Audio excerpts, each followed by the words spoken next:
Hello, কেমন আছো সবাই? আশা করি সবাই ভালো আছো, সুস্থ আছো। ভৌত আলোক বিজ্ঞানের সপ্তম ক্লাসে সবাইকে স্বাগতম জানাচ্ছি। আশা করি আমার ভয়েস ঠিকঠাক মতো শুনতে পাচ্ছ এবং স্ক্রিনের লেখাও ঠিকঠাক মতো দেখতে পাচ্ছ তোমরা। ভাইয়া, গলার কি হয়েছে? গলার তো ঠিকই আছে, গলার কোনো সমস্যা হয়নি, একটু ঠান্ডা লাগছে আর কি, একটু ঠান্ডা লাগছে। তো চলো, আমরা গতদিন হচ্ছে ব্যতিচারটা শেষ করছি। ব্যতিচারের যাবতীয় যত আলোচনা আমাদের শেষ। বোর্ড বই একটা টপিক ছিল না ব্যতিচারের, তো সেই জিনিসটাও আমরা আলোচনা করছি। যদি কোনো একটা চিরের সামনে একটা স্বচ্ছ প্রতিসারক মাধ্যম থাকে, তাহলে সেই ক্ষেত্রে সেন্ট্রাল ম্যাক্সিমা যেখানে হওয়ার কথা সেখানে হবে না, সেন্ট্রাল ম্যাক্সিমা শিফট হয়ে যাবে। বিশেষ করে সকল ডোরাগুলাই শিফট হয়ে যাবে। তো সেই ডোরাগুলা কতটুকু শিফট হয়ে যাবে, কয়টা ডোরা শিফট হয়ে যাবে, ঠিক আছে, তার হিসাব নিকাশগুলো আমরা গত ক্লাসে দেখছি। তো আজকের ক্লাসে আমরা নতুন একটা টপিক পড়বো, খুবই ইম্পর্টেন্ট একটা টপিক, সেটা হচ্ছে অপবর্তন বা ডিফ্র্যাকশন। এই অধ্যায়ে মূলত আমরা আলোর বেঁকে যাওয়ার তিনটা ফেনোমেনা নিয়ে আলোচনা করি, যেগুলো আমরা তরঙ্গ তত্ত্ব দিয়ে ব্যাখ্যা দিতে পারি। হাইগেন্সের তরঙ্গ তত্ত্ব, এটা দিয়ে ব্যাখ্যা দেওয়া যায়, কণা তত্ত্ব দিয়ে ব্যাখ্যা দেওয়া যায় না। তো একটা ছিল ব্যতিচার, একটা হচ্ছে অপবর্তন এবং একটা সমবর্তন। তো আজকে আমরা অপবর্তনটা নিয়ে আলোচনা করব, অর্থাৎ সেকেন্ড টপিকটা নিয়ে আলোচনা করব। তো ব্যতিচার এটা ছিল হচ্ছে এই অধ্যায়ের সবচেয়ে ইম্পর্টেন্ট এবং সবচেয়ে বড় টপিক আর কি। তো এটা আমরা আলোচনা করে ফেলছি। এখন অপবর্তন এবং সমাবর্তন, এই দুইটার আলোচনা। তো আজকের ক্লাসে চলো আমরা শুরু করি অপবর্তন। তো সবাই একটু খাতা কলম নিয়ে বসে পড়ো, হেডিংটা লিখে ফেলো, অপবর্তন। অপবর্তন বা ইংরেজিতে এটাকে বলা হয় ডিফ্র্যাকশন। অপবর্তন বা ডিফ্র্যাকশন। অপবর্তন এটা আলোর বেঁকে যাওয়ার একটা ঘটনা। যখন কোনো সরু চির বা প্রতিবন্ধকের ধার ঘেঁষে আলো নির্গত হবে, তখন আলো বেঁকে যাবে এবং আলো বেঁকে কোথায় প্রবেশ করবে? আলো বেঁকে জ্যামিতিক ছায়া অঞ্চলের মধ্যে প্রবেশ করবে। তো সরু চির বা প্রতিবন্ধকের ধার ঘেঁষে আলো চলার পথে আলো বেঁকে জ্যামিতিক ছায়া অঞ্চলে প্রবেশ করার এই ঘটনাটাকে বলা হয় অপবর্তন। তো আমরা চিত্র এঁকে ব্যাপারটা বুঝবো। তো তার আগে চলো আমরা একটু সংজ্ঞাটা লিখে ফেলি। তাহলে আলো চলার পথে সরু চির বা প্রতিবন্ধকের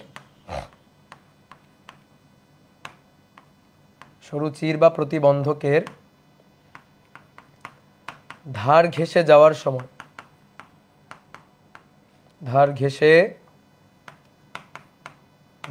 সময়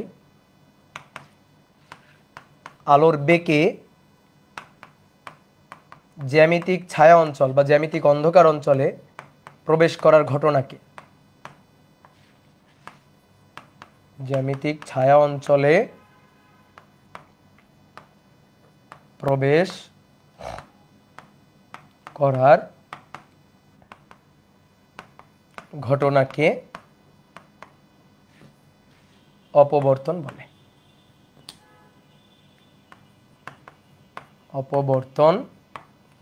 বলে।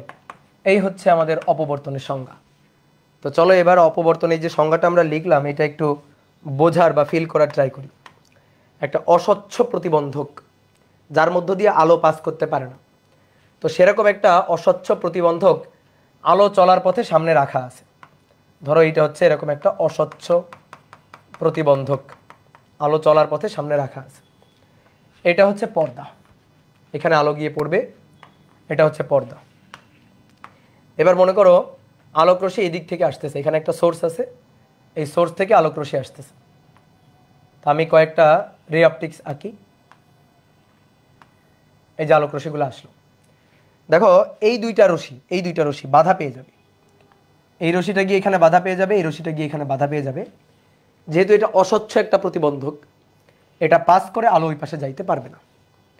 তাহলে এই অংশটুকু আলো পাস করতে দিবে না, কিন্তু এখানে তো প্রতিবন্ধক নাই, ফাঁকা। তাহলে এই যে তিনটা রে আছে, এইগুলা কিন্তু পাস করে চলে আসবে। তাহলে এই রেটা সোজা পাস করে এখানে চলে আসবে, এই রোটা সোজা পাস করে এখানে চলে আসবে, এই রেটা এই যে চির বলতেছি প্রতিবন্ধকের এই যে ধার ঘেঁষে, ধার মানে কিনারা, প্রতিবন্ধকের এই যে ধার, এই ধার ঘেঁষে সোজা পর্দার উপর এসে এই পয়েন্টে পড়বে। তাহলে আমি পর্দার উপর কি দেখতে পারবো? পর্দার উপর আমি এইটুকু অংশ আলোকিত দেখতে পাবো। দেখো এইটুকু অংশ পুরাই আমি আলোকিত দেখতে পাবো, এই অংশটা হবে আলোকিত। আর নিচের এই যে অংশটা, এই অংশটা হবে ডার্ক, এই অংশটা হবে অন্ধকার। তাহলে কি হলো, সরু চির, এই যে মানে এখানে তো চির না, এখানে প্রতিবন্ধক, তাহলে সরু প্রতিবন্ধক, এটা তীক্ষ্ণ প্রতিবন্ধক, তার ধার ঘেঁষে আলো চলছে, গিয়ে কি করবে, এইটুকু আলো অঞ্চল যেখানে বাধা নাই, দেখো আলো পাস করে চলে আসবে সামনের দিকে, কিন্তু এই প্রতিবন্ধকে আলো বাধা পেয়ে গেছে, সুতরাং আলো পাস করে সামনে যেতে পারবে না। তাহলে এইটুকু আমাদের ডার্ক হবে, এটুকু আলোকিত অঞ্চল হবে। তো এটাই তো হওয়ার কথা, এটাই তো আমাদের এক্সপেকটেশন, তাই না? এটাই হচ্ছে আমাদের এক্সপেকটেশন, এটা হওয়ার কথা, হওয়ার কথা। এইবার শোনো, এটা হওয়ার কথা, এটা আমাদের এক্সপেকটেশন। এটা হচ্ছে আলো সরল রেখায় চললে, জ্যামিতিক নিয়ম অনুসরণ করলে আলো চলার পথে সরল রেখায় চলে, যদি কোনো প্রতিবন্ধক পাই বাধা পেয়ে আটকে যাবে, ঠিক আছে? আর যদি প্রতিবন্ধক না থাকে তাহলে আলো সোজা চলবে, রে অপটিক্সগুলা সরল রৈখিক হবে। সরল রৈখিক হয়েছে, তাহলে জিওমেট্রিক নীতি অনুসরণ করে, জ্যামিতিক আলোক বিজ্ঞানের কথাবার্তা।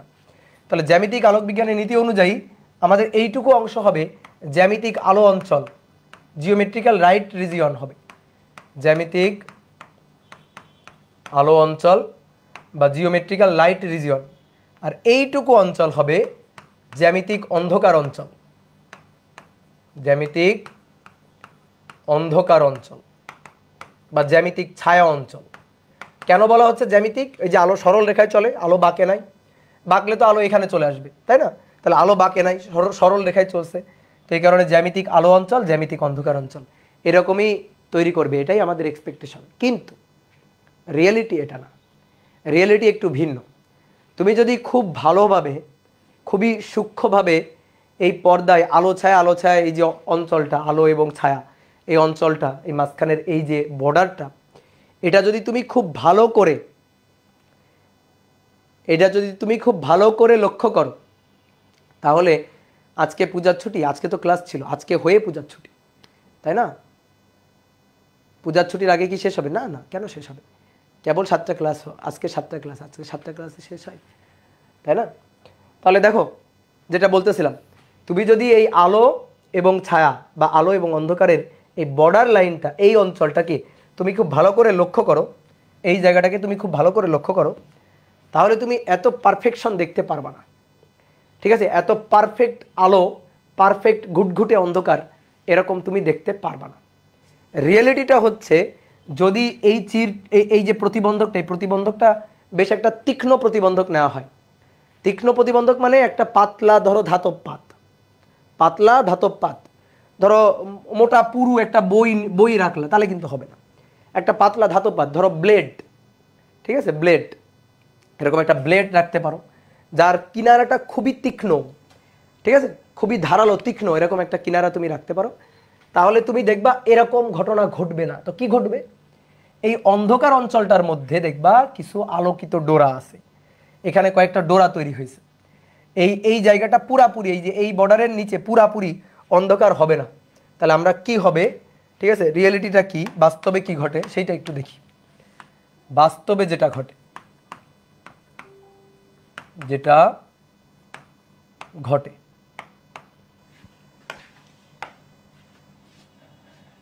এটা হচ্ছে আমাদের প্রতিবন্ধক, আর এটা হচ্ছে পর্দা, এটা হচ্ছে পর্দা। তাহলে আলো সোজা এই যে প্রতিবন্ধক ঘেঁষে এখানে চলে আসলো, এটা চলে আসলো এখানে, তাহলে উপরের এই অংশটা হবে আলোকিত, এই রেটা বাধা পেয়ে যাচ্ছে, এটা বাধা পেয়ে যাচ্ছে, এটা বাধা পেয়ে যাচ্ছে, ওই পাশে আর যাইতে পারবে না। তাহলে আমাদের এক্সপেকটেশন ছিল যে এইটুকু হবে পুরাই আলোকিত, আর নিচের এইটুকু হবে পুরা অন্ধকার। কিন্তু রিয়েলিটি যেটা, সেটা হচ্ছে এই অন্ধকার অঞ্চলের মধ্যে, মানে এই যে আলোকিত অঞ্চল শেষ হওয়ার পরে একেবারে পারফেক্টলি অন্ধকার অঞ্চল শুরু হয় না। এই বর্ডার লাইনটা এত তীক্ষ্ণ হয় না, ঠিক আছে? এত পারফেকশন এখানে থাকে না। কি হয়, তুমি দেখবা এই অন্ধকার অঞ্চলের মধ্যে এইখানে এরকম একটা আলোক ডোরা, তারপরে আলোক ডোরাটা আরেকটু পরে, মানে তারপরে একটু অন্ধকার, তারপরে আবার একটা আলোক ডোরা, কিন্তু আলোক ডোরাটা আগের তুলনায় অনেক ছোট হয়ে আসছে, তারপরে আবার একটা আলোক ডোরা, তারপরে আবার ছোট্ট একটা আলোক ডোরা, এইভাবে আস্তে আস্তে আস্তে আস্তে আস্তে আস্তে অন্ধকারের সাথে মিলাই গেছে, ঠিক আছে? তার মানে একেবারে পারফেক্ট আলো অঞ্চল অন্ধকার অঞ্চলের বর্ডার হবে না। নিচের দিকে হ্যাঁ ডার্ক বা অন্ধকার হবে, কিন্তু সেটা কি হবে, আস্তে আস্তে আলো তাকে ছেড়ে দিবে আর কি। আলো অন্ধকারের কাছে আস্তে আস্তে স্যালেন্ডার করবে। যে প্রথমে পুরাটাই দেখো আলোকিত, তারপরে ছোট্ট একটা আলোক ডোরা, তারপরে আবার অন্ধকার, তারপরে আলোক ডোরাটা আরও ছোট হয়ে গেছে, তারপরে আবার অন্ধকার, অন্ধকার আস্তে আস্তে গাঢ় হচ্ছে বা বড় হচ্ছে, তারপরে আবার সামান্য একটু আলো, তারপরে আবার সামান্য একটু আলো, এইভাবে একটু পরে দেখবা পুরাটাই ডার্ক। তাহলে কি হইলো, এইটুকু কিন্তু আমাদের জ্যামিতিক, দেখো জ্যামিতিক, এই যে আমাদের এই আগের চিত্রটা লক্ষ্য করো, এইটুকু আমাদের জ্যামিতিক অন্ধকার অঞ্চল হওয়ার কথা ছিল, জিওমেট্রি নীতি অনুযায়ী এইটুকু হওয়ার কথা ছিল জ্যামিতিক অন্ধকার অঞ্চল, জ্যামিতিক অন্ধকার বা ছায়া অঞ্চল হওয়ার কথা ছিল জিওমেট্রি নীতি অনুযায়ী। আর উপরের এইটুকু হচ্ছে জ্যামিতিক আলো অঞ্চল, জ্যামিতিক আলো অঞ্চল। তাহলে কি ঘটনা ঘটছে, জ্যামিতিক অন্ধকার অঞ্চলের মধ্যে আলো প্রবেশ করছে, জ্যামিতিক অন্ধকার অঞ্চলের মধ্যে আলোক ডোরা তৈরি হয়েছে। আলো যদি সরল রেখায় চলে তাহলে তো এখানে কোনোভাবেই এই আলোক ডোরা আসার কথা না, হওয়ার কথা না, তার মানে আলো অবশ্যই বেঁকে গেছে। তাহলে আলো অবশ্যই বেঁকে গেছে, কিভাবে বেঁকে গেছে, এই যে প্রতিবন্ধক, এই প্রতিবন্ধকের ধার ঘেঁষে আসার সময় বেঁকে গেছে আলো। এই প্রতিবন্ধকের ধার ঘেঁষে যখন আসে তখন আলো বেঁকে আসছে, এই যে ধার ঘেঁষে আসার সময় আলো বেঁকে আসছে। তা আলো বেঁকে আসতে পারে কিভাবে, আলো যদি সরল রৈখিক রশ্মি হয় তাহলে তো আলো বাঁকবে না, আলো সরল রেখায় চললে তো বাঁকার কথা না। তাহলে আলো বাঁকতে পারে কিভাবে, বাঁকতে পারে কোন নীতি অনুযায়ী আমরা এটা ব্যাখ্যা করতে পারি। ঠিক আছে, এই আলোটা কি একবর্ণী আলো, নর্মালি একবর্ণী আলো হলে ভালো হয়, কিন্তু একবর্ণী আলো না হইলেও কিন্তু হবে, এই ঘটনাটা একবর্ণী আলো না হলেও ঘটবে, সূর্যের আলো দিয়েও কিন্তু অপবর্তন ঘটে। তাহলে আলো বেঁকে আসতে পারে কি হলে, তরঙ্গ হলে। তাহলে এই জিনিসটা আমরা হাইগেন্সের নীতি দিয়ে ব্যাখ্যা করতে পারি। তা হাইগেন্স কি বলতেছে, হাইগেন্স বলতেছে আলো হচ্ছে তরঙ্গ, তাহলে তরঙ্গ হলে তখন কিন্তু বাঁকতে পারে। দেখো মনে করো পানিতে এরকম একটা ভাসমান পাটকাঠি আছে, ধরো পানিতে তুমি এই পাশ থেকে ঢেউ তৈরি করতেছো, তাহলে এই পাশ থেকে ঢেউ তৈরি করলে এই যে ঢেউগুলা গিয়ে এর উপর আসতে পড়বে। এবার দেখো এখানে কিন্তু বাধা পেয়ে গেছে, এটা কিন্তু এই যে প্রতিবন্ধক রাখছো তুমি, তাহলে ঢেউ বাধা পেয়ে গেছে, বাধা পাওয়ার পরে এই পাশে ঢেউ আসবে, কেমনভাবে ঢেউ আসবে, এইভাবে, এই যে এইভাবে ঢেউ আসবে, দেখো আস্তে আস্তে আস্তে আস্তে এই যে বেঁকে যাচ্ছে এইদিকে। ঠিক আছে, এই রশিগুলো এরকম সরল রৈখিকভাবে চলে যাচ্ছে, ধরো এখান থেকে আলো এই যে সোজা চলে যাচ্ছে, আলো সোজা চলে যাচ্ছে, আলো বেঁকে যাচ্ছে কোথায়, আলো এই জায়গাতে, এই যে দেখো বেঁকে যাচ্ছে। তো আলো বাঁকা সম্ভব কি হলে, তরঙ্গ হলে আলো বাঁকা সম্ভব। তাহলে এইভাবেই আসলে পর্দার উপর, ধরো পর্দার উপর এইটুকু হওয়ার কথা ছিল, এই যে এই জায়গাটুকু আলোকিত হওয়ার কথা ছিল, আর এইটুকু পুরো ডার্ক হওয়ার কথা ছিল, কিন্তু এই ডার্ক রিজিয়নেও আলো প্রবেশ করছে। তো এটা কি হলে প্রবেশ করতে পারে, তরঙ্গ হলে প্রবেশ করতে পারে। তাহলে এই ব্যাপারটা আমরা তরঙ্গ তত্ত্ব দিয়ে দিতে পারি, ওয়েভ দিয়ে ব্যাখ্যা দিতে পারি, হাইগেন্সের নীতি অর্থাৎ তরঙ্গ তত্ত্ব, এটা দিয়ে আমরা ব্যাখ্যা দিতে পারি। তো তুমি নিজেও কিন্তু এক্সপেরিমেন্ট করে দেখতে পারো, ঠিক আছে, তুমি নিজেও এক্সপেরিমেন্ট করে দেখতে পারো। বা একটু দেখো আমি তোমার কয়েকটা চিত্র দেখাই। এই দেখো অনেক সময় দেখবা দরজা, এই চিত্রটা খেয়াল করো, দরজা এইভাবে ফাঁকা রাখা হয়েছে, ফাঁকা রাখার পরে দেখবা ঘরের ভেতরে এরকম দেখো একটা প্যাটার্ন তৈরি হচ্ছে, দেখছো, দেখো এই যে এই ঘরের এই যে মাঝখান থেকে এখান থেকে আলো আসতেছে, তাহলে এখান থেকে যখন আলো পাস করে আসতেছে তখন প্রতিবন্ধকের ধার ঘেঁষে আসতেছে, আর প্রতিবন্ধকের ধার ঘেঁষে আসার পরে এই দেখো এই যে যেখানে অন্ধকার হওয়ার কথা ছিল এই অন্ধকার অঞ্চলের মধ্যে দেখো আলো অন্ধকার একটা প্যাটার্ন তৈরি হয়েছে। তো এটাই হচ্ছে অপবর্তন, এটাই হচ্ছে ডিফ্রাকশন। ঠিক আছে, এইবার তারপরে দেখো অনেক সময় এই যে মেঘের ধার ঘেঁষে যখন আলো বের হয়ে আসে না, এই যে দেখো মেঘের ধার ঘেঁষে যখন আলো বের হয়ে আসে তখনও কিন্তু আলো বেঁকে যায়। তা আলোর এই যে মেঘের ধার ঘেঁষে সূর্যের আলো বের হয়ে আসার সময় এটা এখানেও কিন্তু অপবর্তন ঘটে, এটাও কিন্তু ডিফ্র্যাকশনের একটা উদাহরণ।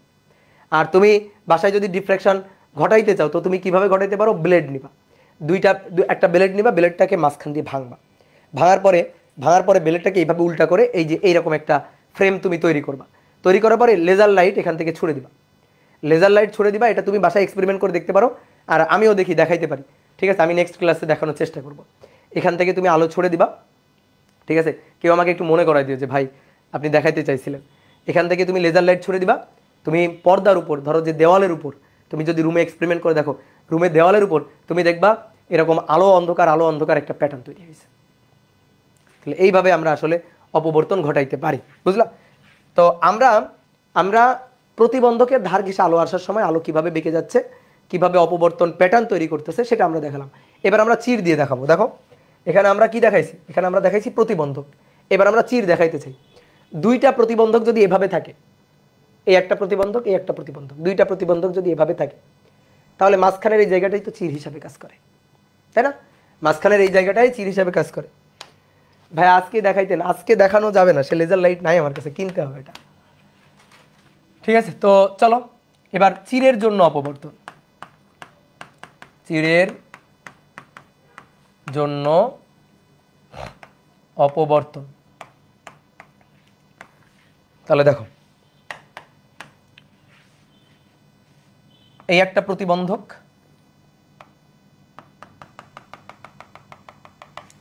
আর এরকম আরো একটা প্রতিবন্ধক ঠিক উল্টা করে রাখা হয়েছে। এই যে আর একটা প্রতিবন্ধক উপরে,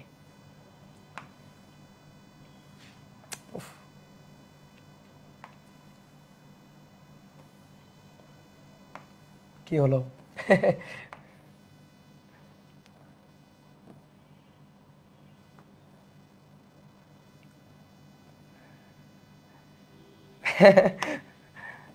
কি ঝামেলা হইলো বলো তো? আচ্ছা হইলো কোনো মতে। এই দেখো দুইটা প্রতিবন্ধক এইভাবে রাখা হয়েছে, তাহলে মাঝখানের এই জায়গাটা একটা চির হিসাবে কাজ করবে। তাহলে এবার মনে করো এখান থেকে আলোক রশ্মি আসতেছে, এটা বাধা পেয়ে গেল, এই রেটা বাধা পেয়ে গেল, কিন্তু এই রেটাই যে প্রতিবন্ধকের ধার ঘেঁষে বের হয়ে আসবে, এই যে প্রতিবন্ধকের ধার ঘেঁষে বের হয়ে আসবে, এই রেটা প্রতিবন্ধকের ধার ঘেঁষে বের হয়ে আসবে, এই রেটা বাধা পেয়ে গেল, এই রেটা আবার বাধা পেয়ে গেল। ঠিক আছে, ধরো এইটা হচ্ছে পর্দা, এটা হচ্ছে পর্দা। তাহলে আমি পর্দার উপর এইটুকু অংশ আলোকিত দেখতে পাবো। দেখো এই জায়গাটুকু আলোকিত দেখতে পাবো, এই জায়গাটুকু আলোকিত, এটা হচ্ছে কেন্দ্রীয় উজ্জ্বল। ঠিক আছে, এই জায়গাটুকু পুরা আলোকিত। ঠিক আছে, আলো তুমি সরল রেখায় যদি চিন্তা করো তাও এখানে পৌঁছাবে, বাধা নাই। আলো যদি তরঙ্গ হয় তাও এখানে পৌঁছাবে, আলো এই যে মাঝখানে পৌঁছাবেই, এখানে পৌঁছাবেই। আর এর উপরের অংশটা অন্ধকার, নিচের অংশটা অন্ধকার।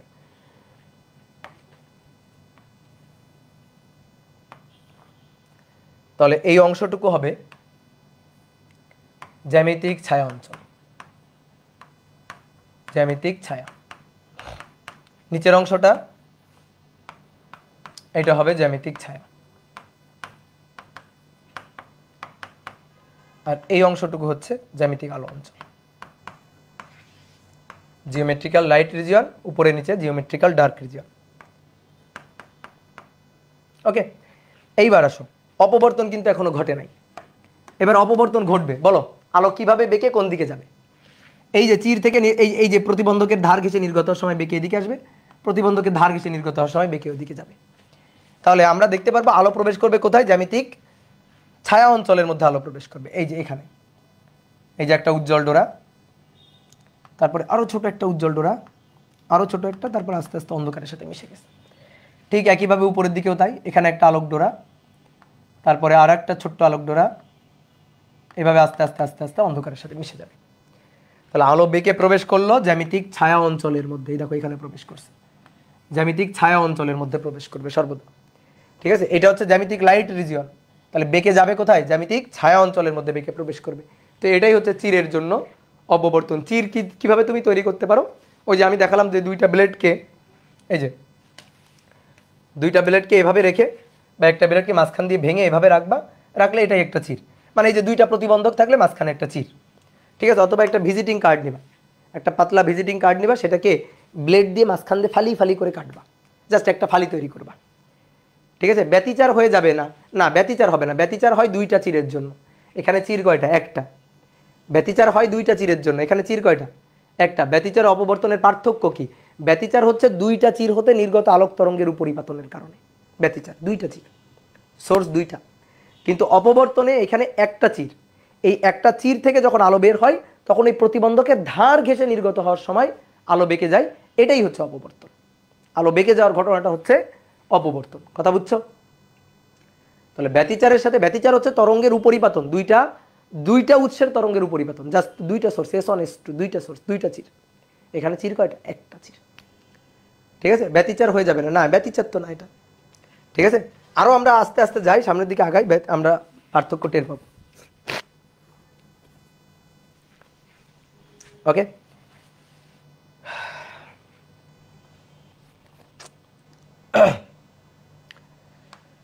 তাহলে এবার আসো সংজ্ঞাটা, তাহলে আমরা কি লিখছিলাম দেখো সংজ্ঞাটা, আলো চলার পথে সরু চিড় বা প্রতিবন্ধকের, এটা প্রতিবন্ধক, তারপরে এটা হচ্ছে চিড়, তাহলে সরু চিড় বা প্রতিবন্ধকের ধার ঘেঁষে যাওয়ার সময় আলো বেঁকে জ্যামিতিক ছায়া অঞ্চলের মধ্যে প্রবেশ করে, এই ঘটনাটাই হচ্ছে অপবর্তন।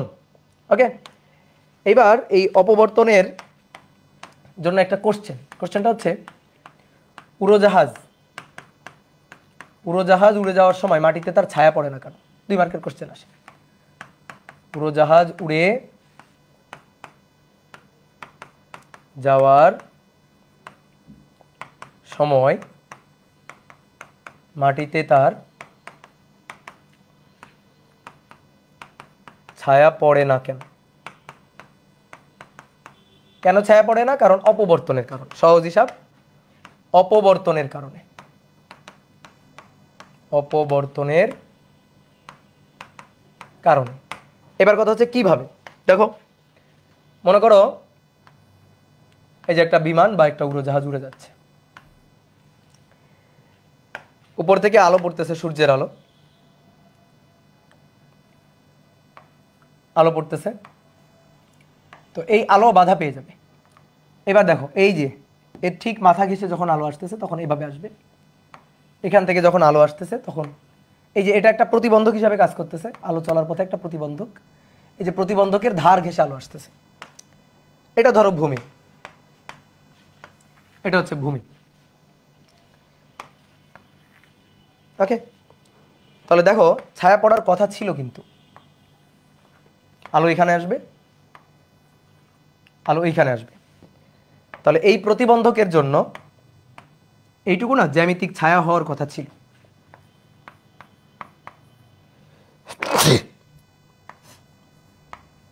জ্যামিতিক ছায়া হওয়ার কথা ছিল, ঠিক আছে।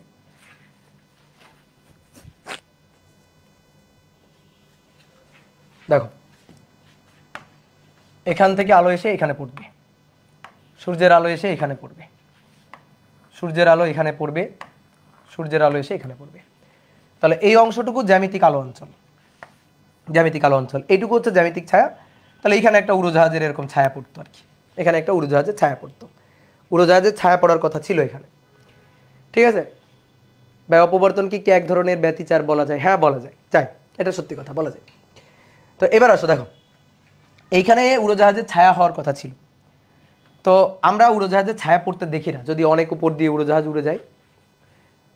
অনেকে বলতে ভাই ল্যান্ড করার সময় বা উড়োজাহাজ যখন উড্ডয়ন করে তখন তো ছায়া পড়ে, হ্যাঁ তখন পড়ে, কিন্তু উড়ে অনেক উপরে উঠে গেছে তখন তো ছায়া পড়ে না। বাট দেখো তো ছায়া পড়ার কথা ছিল না, উড়োজাহাজ যত উপর দিয়ে উড়ুক, তো সূর্য তো অনেক দূরে আছে, উড়োজাহাজ যত উপর দিয়েই উড়ুক ছায়া তো পড়ার কথা ছিল, এইটুকু ছায়া তো পড়বেই, পড়ার কথা ছিল না, কিন্তু ছায়া পড়ে না কেন?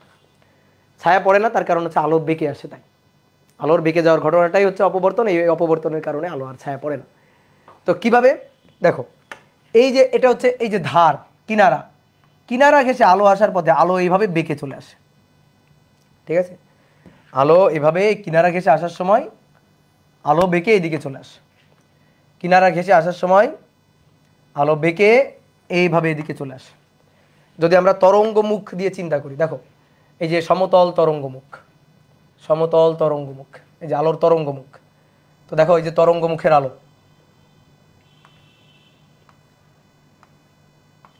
দেখো এই যে তরঙ্গ আকারে বেঁকে যাচ্ছে, এই যে বেঁকে যাচ্ছে, এই যে বেঁকে যাচ্ছে তরঙ্গ আকারে,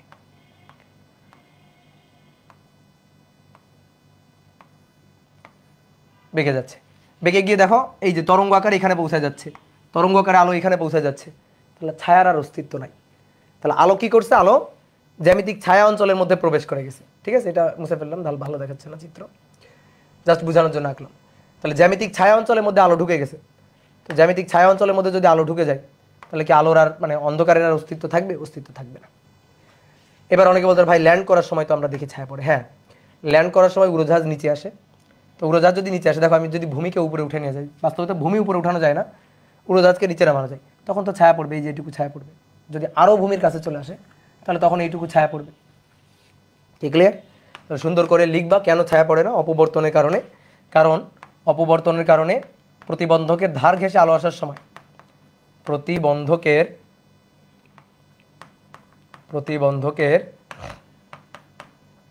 ধার ঘেঁষে আলো চলার পথে বেঁকে জ্যামিতিক ছায়া অঞ্চলে প্রবেশ করে। বেঁকে জ্যামিতিক ছায়া অঞ্চলে প্রবেশ করে ছায়া বিলুপ্ত করে দেয়। প্রবেশ করে ছায়া বিলুপ্ত করে দেয়, এই কারণে ছায়া পড়ে না। এবার দেখো, যারা ধরো যে প্রতিসরণ পড়ছো, প্রতিসরণ সম্পর্কে হালকা পাতলা আইডিয়া আছে, তো প্রতিসরণের ক্ষেত্রে আলো বেঁকে যায়। আলো এক মাধ্যম থেকে অন্য মাধ্যমে যাওয়ার সময় আলো বেঁকে যায়। আলোর এই বেঁকে যাওয়ার ঘটনাটাকে বলা হয় প্রতিসরণ। আবার আলো বেঁকে যাওয়ার এই ঘটনাটাকে বলা হয় অপবর্তন। তা আমার প্রশ্ন হচ্ছে, অপবর্তন এবং ব্যতিচারের মধ্যে, অপবর্তন এবং প্রতিসরণের মধ্যে তাহলে পার্থক্যটা কোথায়? আলো বেঁকে যাওয়ার ঘটনা অপবর্তন, আলো বেঁকে যাওয়ার ঘটনা প্রতিসরণ, দুইটাই আলো বেঁকে যাওয়ার ঘটনা। পার্থক্য কোথায়? পার্থক্য এক লাইনে আমরা বলতে পারি, যখন আলো এক মাধ্যম থেকে অন্য মাধ্যমে গমন করে, তখন আলো এক মাধ্যম থেকে অন্য মাধ্যমে যাওয়ার সময় দুই মাধ্যমের বিভেদ তলে আলো বেঁকে যাওয়ার যে ঘটনাটা, সেটা হচ্ছে প্রতিসরণ। আর আলো যখন সরু চির বা প্রতিবন্ধকের ধার ঘেঁষে চলে, তখন বেঁকে যাওয়ার ঘটনাটা হচ্ছে অপবর্তন। অপবর্তনের মাধ্যম কিন্তু একই থাকে। সরু চির বা প্রতিবন্ধকের ধার ঘেঁষে নির্গত হওয়ার আগে এবং পরে মাধ্যম কিন্তু একই থাকে, কিন্তু প্রতিসরণের মাধ্যম কিন্তু ভিন্ন। তাহলে এক মাধ্যম থেকে অন্য মাধ্যমে যাওয়ার কালে আলোর বেঁকে যাওয়ার ঘটনা হচ্ছে প্রতিসরণ, আর একই মাধ্যমে আলোর বেঁকে যাওয়ার ঘটনা হচ্ছে অপবর্তন। এটাও 2 মার্কের প্রশ্ন হিসাবে আসে, তো একটু লিখো। অপবর্তন এবং প্রতিসরণ দুটি আলোর বেঁকে যাওয়ার ঘটনা।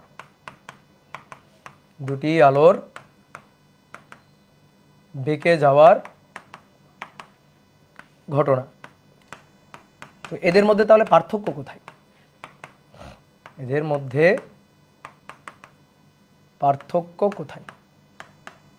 ওকে, তো চলো দেখো। প্রতিসরণ, ধরো আলো বায়ু মাধ্যম থেকে বা শূন্য মাধ্যম থেকে পানি মাধ্যমে প্রবেশ করবে।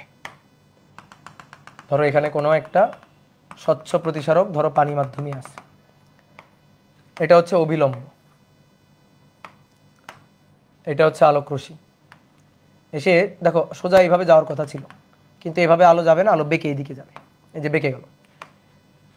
এই কোণটা আপতন কোণ আই, আর এই কোণটা প্রতিসরণ কোণ আর।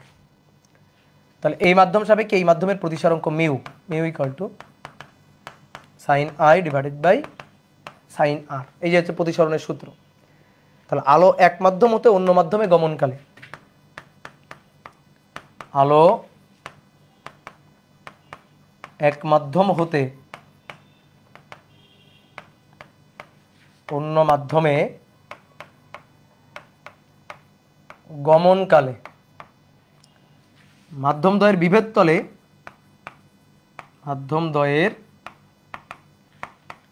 বিভেদ তল মানে এই যে শূন্য মাধ্যম এবং পানি মাধ্যম, তার যে বিভেদ তল, এটা এই বিভেদ তলে আলো বেঁকে যাওয়ার ঘটনা। তাহলে মাধ্যমদ্বয়ের বিভেদ তলে আলোর বেঁকে যাওয়ার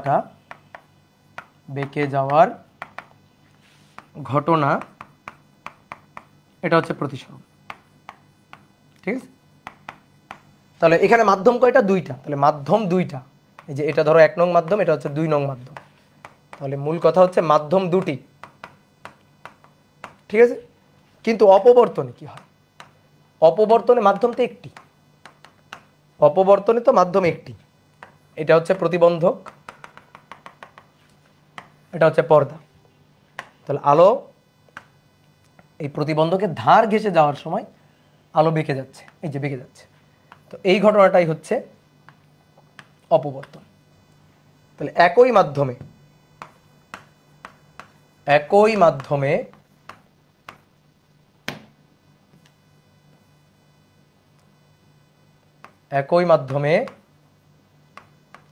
প্রতিবন্ধকের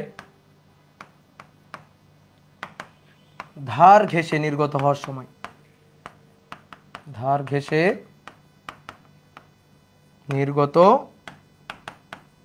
হওয়ার সময় আলোর বেঁকে জ্যামিতিক ছায়া অঞ্চলে প্রবেশের ঘটনা, আলোর বেঁকে জ্যামিতিক ছায়া অঞ্চলে প্রবেশের ঘটনা, এটাই হচ্ছে অপবর্তন। ঠিক আছে, তাহলে অপবর্তন কি বোঝা গেছে? অপবর্তনটা কি বোঝা গেছে?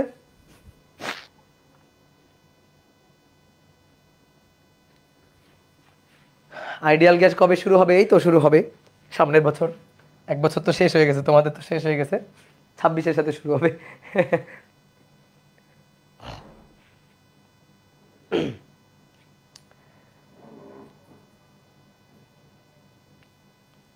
দুইটি একই ধরনের আলোক উৎস ব্যতিচার সৃষ্টি করে না কেন? বা এক্সামে চিত্র আঁকে দিব? হ্যাঁ, অবশ্যই এঁকে দিবা। তোমার প্রশ্নটা বুঝি না, দুইটি একই ধরনের আলোক উৎস ব্যতিচার সৃষ্টি করে না কেন, এটা বুঝি নাই।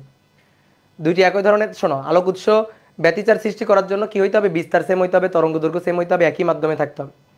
তো তুমি যদি দুইটা আলাদা উৎস নাও, ঠিক আছে, একটা সোর্স নিলে সুবিধা হয় কি, ধরো একটা সোর্স নিলা, নিয়ে দুইটা চির রাখলা, তাহলে এই দুইটা চিরে যে আলো এসে পড়বে সেটার প্রাইমারি সোর্স এটা, মাতৃ সোর্স এইটা, আর এই দুইটা সেকেন্ডারি সোর্স হিসেবে কাজ করে।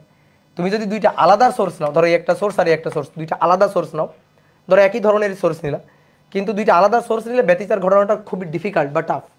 কেন? কারণ এদের বিস্তার, তরঙ্গ দৈর্ঘ্য, মানে এগুলা ইন্টেন্সিটি, এগুলা সেম রাখা খুব ডিফিকাল্ট, খুবই ডিফিকাল্ট। ওকে, আগের স্লাইড নাও, আগের স্লাইড।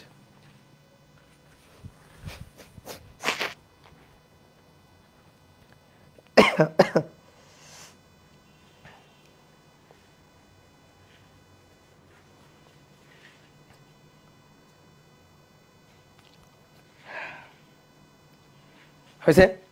এবার আসো, অপবর্তন কয় প্রকার? অপবর্তন 2 প্রকার। একটা হচ্ছে ফ্রেনেল শ্রেণী অপবর্তন, আর একটা হচ্ছে ফ্রনহোফার শ্রেণীর অপবর্তন। ফ্রেনেল এবং ফ্রনহোফার হচ্ছে দুইজন বিজ্ঞানী। তাহলে আসো একটু লিখি আমরা। অপবর্তন এটা কয় প্রকার? এটা 2 প্রকার।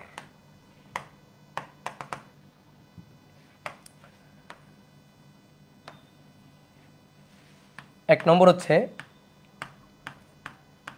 ফ্রেনেল শ্রেণী অপবর্তন,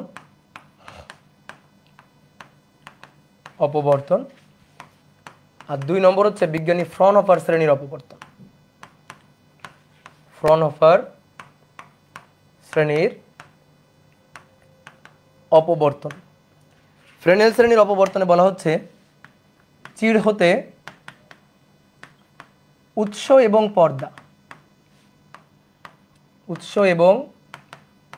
পর্দা সসীম দূরে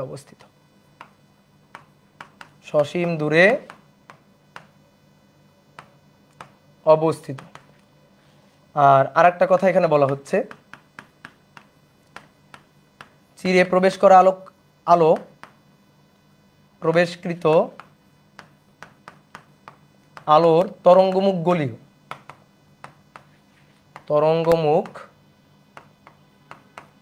গলীয়, ঠিক আছে।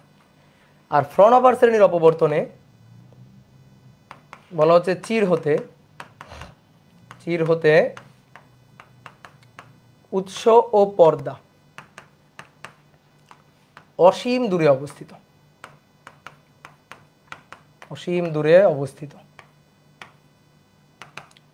আর 2 নম্বর হচ্ছে চিরে প্রবেশকৃত আলোর তরঙ্গমুখ সমতল তরঙ্গমুখ। সমতল। তো দেখো ঘটনাটা কি, তাকাও সবাই একটু বোর্ডে। দেখো চির হতে উৎস এবং পর্দা সসীম দূরে, ওটা অসীম দূরে। চিরে প্রবেশকৃত আলোর তরঙ্গমুখ গলীয়, আর ওইখানে হচ্ছে চিরে প্রবেশকৃত আলোর তরঙ্গমুখ সমতল। তো এবার শোনো ঘটনাটা কি, আমরা একটু আগে যে চিত্র আঁকছি সেটা হচ্ছে মূলত ফ্রনহফার শ্রেণীর অপবর্তন। ফ্রনহফার শ্রেণীর অপবর্তনে কোনো লেন্স ব্যবহার করা হয় না। সরি সরি সরি সরি উল্টা বলে ফেলছি। আমরা একটু আগে যে চিত্র আঁকছি সেটা মূলত ফ্রেনেল শ্রেণীর অপবর্তন, আর ফ্রেনেল শ্রেণীর অপবর্তনে মূলত কোনো লেন্স ব্যবহার করা হয় না। ফ্রনহফার শ্রেণীর অপবর্তনে লেন্স ব্যবহার করা হয়। কেন লেন্স ব্যবহার করা হয়? ডোরা স্পষ্ট পাওয়া যায়। দেখো মনে করো এইটা একটা উৎস আছে, এই যে একটা সোর্স, এই সোর্সের সামনে এখানে একটা এই যে প্রতিবন্ধক রাখা আছে। এবার দেখো এখান থেকে আলো এসে এখানে প্রবেশ করবে, আর এইটা ধরো পর্দা। তো দেখো এটা হচ্ছে একটা বিন্দু উৎস, এখান থেকে আলো কিন্তু এভাবে ছড়াই পড়বে, এই যে আলো কিন্তু এভাবে ছড়াই পড়বে।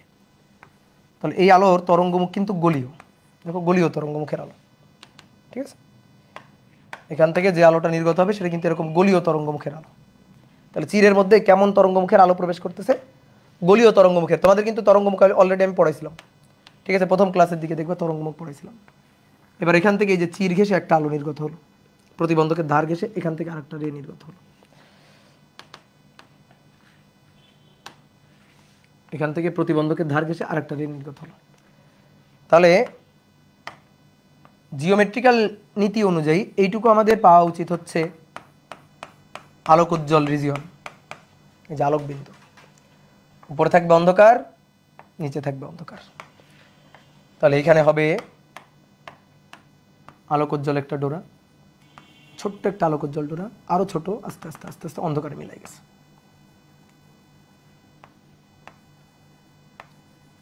এই যে এইভাবে অপবর্তন ঘটবে আর কি, ঠিক আছে। তাহলে চিরে প্রবেশ করতেছে যে আলোটা, সেই আলোর তরঙ্গমুখ হচ্ছে, দেখো চিরে যে আলো প্রবেশ করতেছে সেই আলোর তরঙ্গমুখ গলীয় তরঙ্গমুখের আলো, গলীয় তরঙ্গমুখের আলো প্রবেশ করতেছে। আর তারপরে যখন যখন চির হতে আলো নির্গত হচ্ছে তখন আলো এই যে বেঁকে যাচ্ছে, যে বেঁকে গিয়ে আলো ছড়াই পড়তেছে এদিকে, বেঁকে যাচ্ছে, বেঁকে গিয়ে আলো ছড়াই পড়তেছে এদিকে।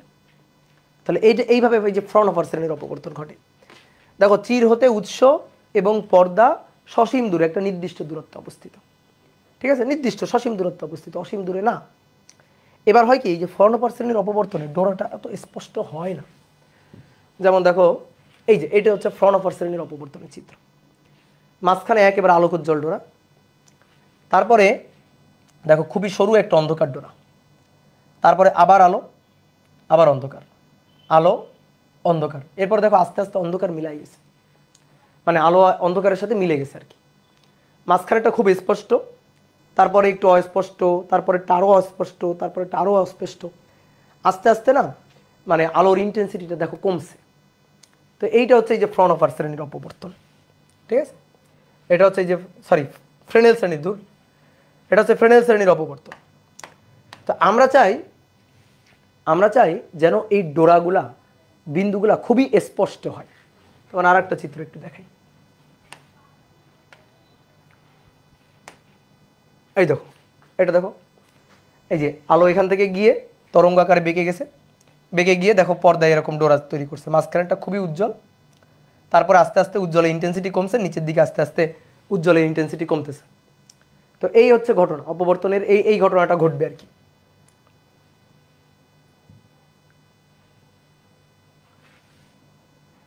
আর ফ্রনহফার শ্রেণীর অপবর্তন আমরা কি করব, এইখানে আর এইখানে দুইটা লেন্স ব্যবহার করব। তো লেন্স ব্যবহার করার সুবিধা কি হবে, লেন্স ব্যবহার করলে চিরের উপর আমি ডোরাগুলাকে খুব স্পষ্ট বিন্দু বিন্দু বিন্দু বিন্দু ডোরা পাবো। এই কাজটা করছে ফ্রনহফার। তো ফ্রনহফার শ্রেণীর অপবর্তনের চিত্র আমরা পরে আঁকবো। আগে আমরা একটু বলি ফ্রনহফার শ্রেণীর অপবর্তনকে আবার দুই ভাগে ভাগ করা যায়। একটা হচ্ছে একক চিরের দরুন অপবর্তন, একক চিরের দরুন অপবর্তন, আর একটা হচ্ছে গ্রেটিং কর্তৃক অপবর্তন, গ্রেটিং কর্তৃক অপবর্তন। তো দেখবো এবার আমরা একক চিরের দরুন অপবর্তন বা গ্রেটিং কর্তৃক অপবর্তন কি জিনিস। তাহলে আসো এবার প্রথমে আসো ফ্রেনেল শ্রেণীর অপবর্তন। ফ্রেনেল শ্রেণী অপবর্তন, চির থেকে উৎসার পর্দা সসীম দূরে থাকবে, কোনো লেন্স থাকবে না। চির হতে উৎস ও পর্দা সসীম দূরে, সসীম দূরে, কোনো লেন্স ব্যবহার করব না, কোনো লেন্স ব্যবহার হবে না। তাহলে সেটা হচ্ছে ফ্রেনেল। তাহলে আমরা একটু চিত্র আঁকি। আসো, মনে করো এটা একটা প্রতিবন্ধক, এই প্রতিবন্ধকের মাঝে এইটা হচ্ছে একটা চির, একটা বৃত্তাকার চির।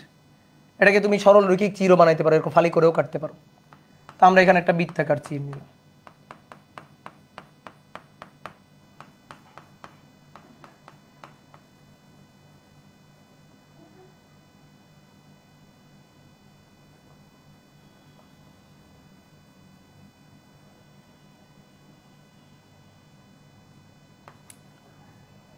এটা হচ্ছে একটা বৃত্তাকার চির, এর সামনে এখানে আলোক উৎস থাকবে। তো এই আলোক উৎস থেকে আলো এভাবে তরঙ্গ আকারে নির্গত হবে।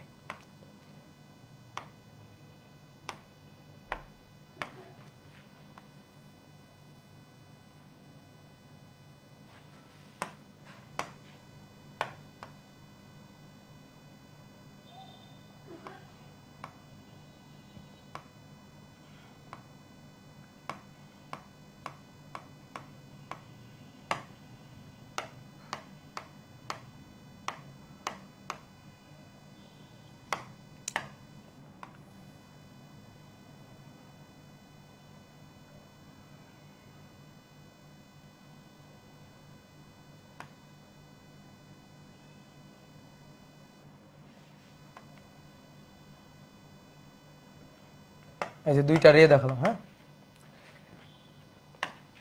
আরো রে আছে, ধরো এই রেটা বাধা পেয়ে গেছে, এটা তো আর পাস করতে পারবে না, এটা বাধা পেয়ে গেছে।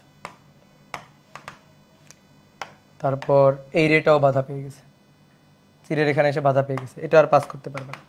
বাট এই দুইটা না চির ঘেঁষে নির্গত হয়ে আসবে, এসে এই পর্দার উপর এখানে পড়বে। তো পর্দার উপর এখানে পড়বে। একটা কাজ করি, এটা এনে বসাইতে দেখি পারা যায় কিনা। হ্যাঁ,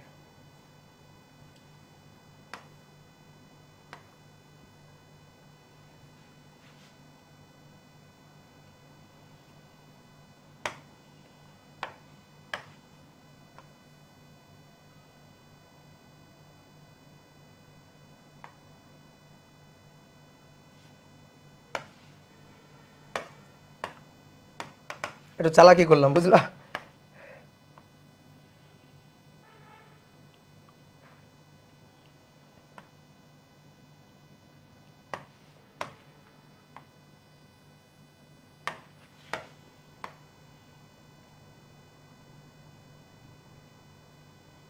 এই তাহলে এই ঘটনাটা ঘটবে আর কি। আমরা কেমন আঁকবো, আমাদের দিকে তাকাইলেও না, আমরা এটা কই পাবো।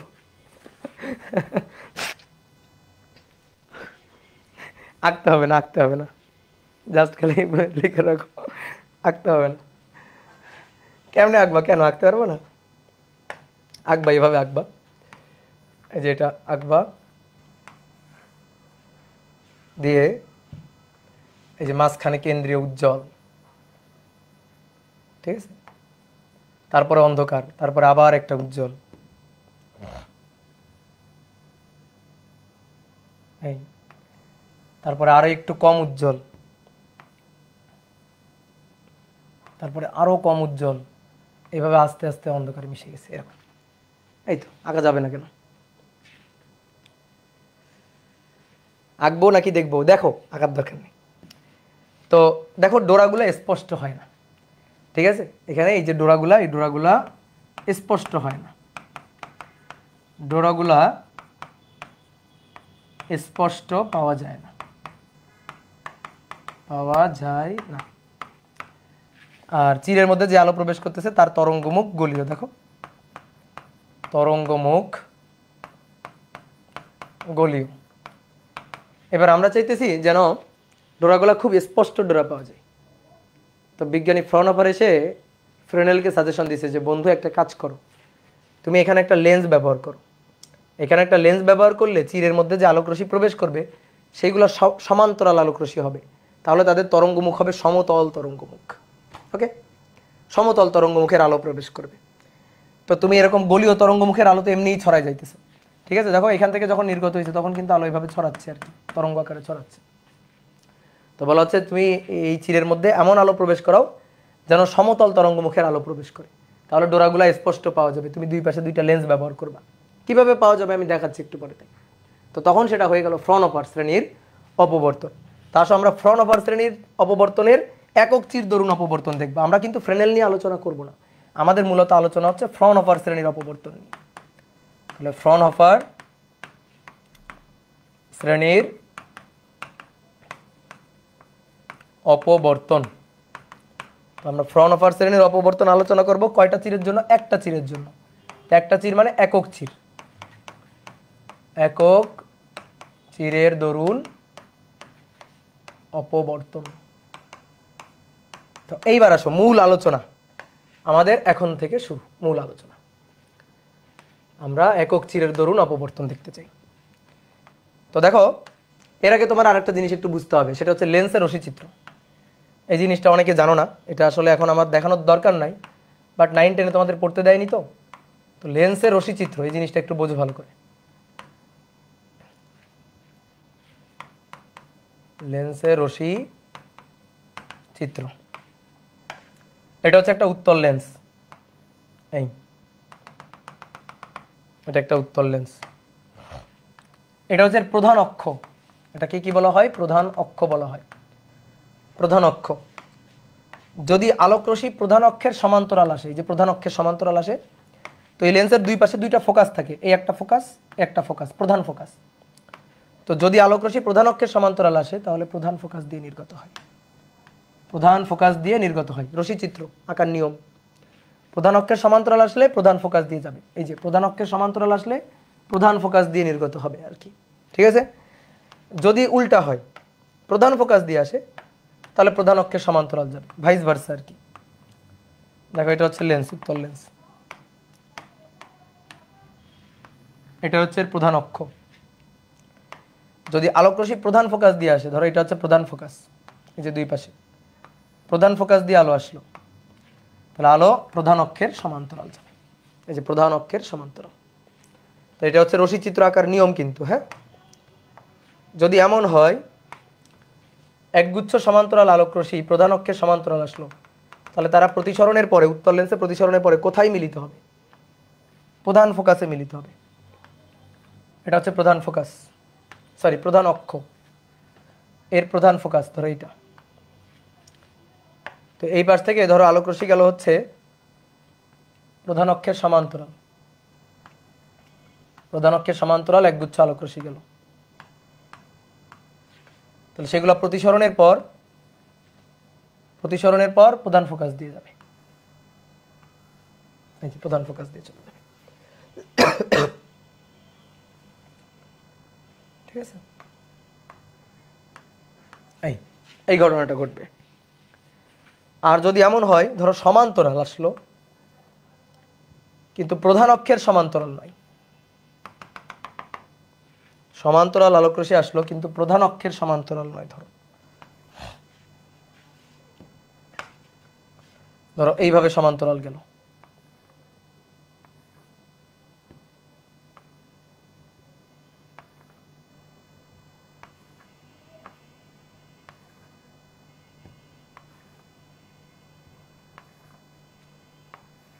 দেখো এই তিনটা আলোকরশ্মিও কিন্তু সমান্তরাল, বাট এরা প্রধান অক্ষের সমান্তরাল না, ঠিক আছে। তাহলে এরা কিভাবে মিলিত হবে? এরা প্রধান ফোকাসে গিয়ে মিলিত হবে না, বুঝলা, এখানে গিয়ে মিলিত হবে না। তো কিভাবে মিলিত হবে? প্রধান এই যে এই ফোকাস তল, এই ফোকাস তলে মিলিত হবে, ফোকাস তল। এখানে এই ফোকাস বিন্দুতে একটা তল কল্পনা করো, এরকম ধরো এই কাগজটা রাখলে একটা তল হবে, এই যে এটা তল, তো এই তলে মিলিত হবে এই যে প্রধান ফোকাসের হয় উপরে নয়তো নিচে এই তলে মিলিত হবে, এই যে তলটা এই তলে গিয়ে মিলিত হবে, ঠিক আছে। তাহলে মিলিত হবে কোথায়? মিলিত হবে ফোকাস তলে, ধরো এই বিন্দুতে মিলিত হবে। এই যে এটা হচ্ছে প্রধান ফোকাস, কিন্তু মিলিত হচ্ছে প্রধান ফোকাসের উপরে ফোকাস তলে। এই জিনিসগুলো একটু মাথায় রাখবা, তাহলেই হবে। তো শর্ট সিলেবাস ছিল বিধায় তোমরা অনেকে এই জিনিসগুলো মিস করে গেছো। তাহলে আমি আরেকবার বলি, প্রধান অক্ষের সমান্তরাল প্রধান ফোকাস দিয়ে যাবে, প্রধান ফোকাস দিয়ে আসলে প্রধান অক্ষের সমান্তরাল যাবে। একগুচ্ছ সমান্তরাল আলোক রশ্মি প্রধান অক্ষের সমান্তরাল হলে প্রধান ফোকাসে মিলবে, আর যদি নর্মালভাবে সমান্তরালই হয় তাহলে প্রধান ফোকাসে মিলবে না, ফোকাস তলে গিয়ে মিলবে। তাহলে এই কয়টা জিনিস মাথায় রাখতে হবে।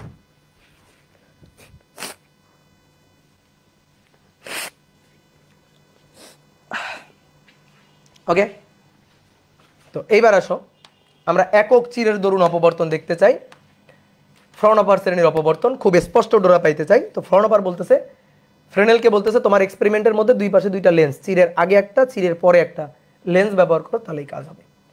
তাহলে প্রথমে ধরো এইটা আমরা উৎস নিলাম, monochromatic light source, monochromatic CHRO, chromatic light source, এক বর্ণী আলোক উৎস নিলাম। নেওয়ার পরে একটা লেন্স নিব। লেন্সটাকে রাখবো কোথায়? লেন্সটাকে এমনভাবে রাখবো যেন এই উৎসটা লেন্সের প্রধান ফোকাসে থাকে। ভালো করে শুনবা, এমনভাবে লেন্সটাকে রাখবো যেন উৎসটা লেন্সের প্রধান ফোকাসে থাকে।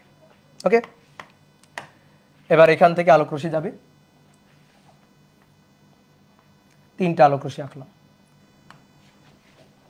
প্রধান অক্ষের সমান্তরাল। এই যে এটা ফোকাস পয়েন্ট, তাহলে ফোকাস পয়েন্ট দিয়ে গেলে প্রধান অক্ষের সমান্তরাল হবে। এবার কথা হচ্ছে চির কোথায়? চির দিব, এবার চির আঁকবো।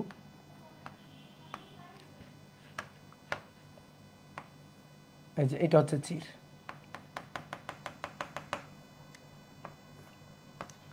তাহলে এবার তুমি একটু খেয়াল করে দেখো চিরের মধ্যে কেমন আলো প্রবেশ করলো? সমান্তরাল আলোক রশ্মি প্রবেশ করলো না চিরের মধ্যে? চিরের মধ্যে সমান্তরাল আলোক রশ্মি প্রবেশ করলো।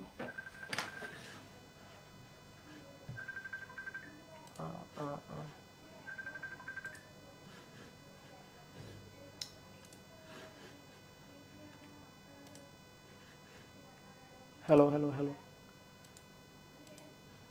ঠিক আছে। তাহলে চিরের মধ্যে সমান্তরাল আলোক রশ্মি প্রবেশ করলো, দেখো সমান্তরাল আলোক রশ্মি প্রবেশ করলো। এবার এই চির ঘেঁষে যখন নির্গত হবে তখনই তো অপবর্তন ঘটবে। তো দেখো এই তিনটা আলোক রশ্মি প্রথমে এই যে সমান্তরাল যাচ্ছে। এবার আমি কি করব, এখানে আবার একটা লেন্স রাখবো, না হলে কি হবে দেখো, আগে তো এই যে সেন্ট্রাল ম্যাক্সিমা তৈরি হবে, এটা হচ্ছে কেন্দ্রীয় উজ্জ্বল ডোরা, এতটুকু জায়গা জুড়ে তৈরি হবে, ঠিক আছে। তারপরে উপরে উজ্জ্বল ডোরা এভাবে তৈরি হবে, নিচে উজ্জ্বল ডোরা এভাবে তৈরি হবে। তা আমরা এবার চাইতেছি এই জায়গার আলোটুকুকে এক বিন্দুতে মিলিত করব, একটা বিন্দুতে মিলিত করব। এই কাজে আমরা কাকে ব্যবহার করতে পারি? উত্তল লেন্সকে। তুমি চাইলে কিন্তু উত্তল লেন্স দিয়ে আগুনও জ্বালাতে পারবা। কিভাবে? মনে করো দুপুরবেলা যখন অনেক রোদ পড়বে তখন একটা উত্তল লেন্স এটা নিয়ে ছাদে যাবা, যাওয়ার পরে আলো যেদিক দিয়ে আসতেছে সেই দিকে উত্তল লেন্সটাকে ধরবা, ধরার পরে একটা কাগজ নিবা বা একটা টিস্যু পেপার নিবা, নিয়ে দেখবা যে আলোক রশ্মি প্রতিসরণের পরে, এই যে প্রতিসরণের পরে যে বিন্দুতে মিলতেছে, এই যে বিন্দুতে মিলতেছে ওইখানে টিস্যু পেপার বা কাগজটা রাখবা, একটু পরে দেখবা ওখান থেকে ধোঁয়া উঠতেছে। তো এইভাবে কিন্তু আগুন জ্বালানো যায় আর কি। কেন? কারণ আগে দেখো যদি লেন্সটা না রাখতাম তাহলে আলো ছড়াই যাচ্ছিল, সেই ছড়ানো আলোকে এক বিন্দুতে মিলিত করতেছে, তাহলে ওই বিন্দুতে অনেক বেশি আলো এসে মিলতেছে না, তাহলে ইন্টেন্সিটি ওই বিন্দুর বেড়ে যাচ্ছে না আর কি। তো ওই ঘটনাটা ঘটবে যদি আমি লেন্স রাখি আর কি। তা আমরা তাই করতে চাই, আমরা চাই কেন্দ্রীয় উজ্জ্বলের আলোটাকে ছড়াই না পড়ে এক বিন্দুতে মিলিত করতে, তাহলে আমরা স্পষ্ট করে বিন্দু ডোরাগুলা দেখতে পারবো আর কি। তাহলে আমরা এখানে একটা লেন্স রাখবো, আবার এখানে আর একটা লেন্স রাখবো, এই আর লেন্সটাকে এমনভাবে রাখবো যেন এই লেন্সের ফোকাসে থাকে পর্দা, যেন পর্দাটা এই লেন্সের ফোকাসে থাকে। তাহলে আলোক রশ্মি গিয়ে এই যে ফোকাসে মিলবে, প্রতিসরণের পর ফোকাস বিন্দুতে গিয়ে মিলবে। বুঝলা? এই হবে ঘটনা।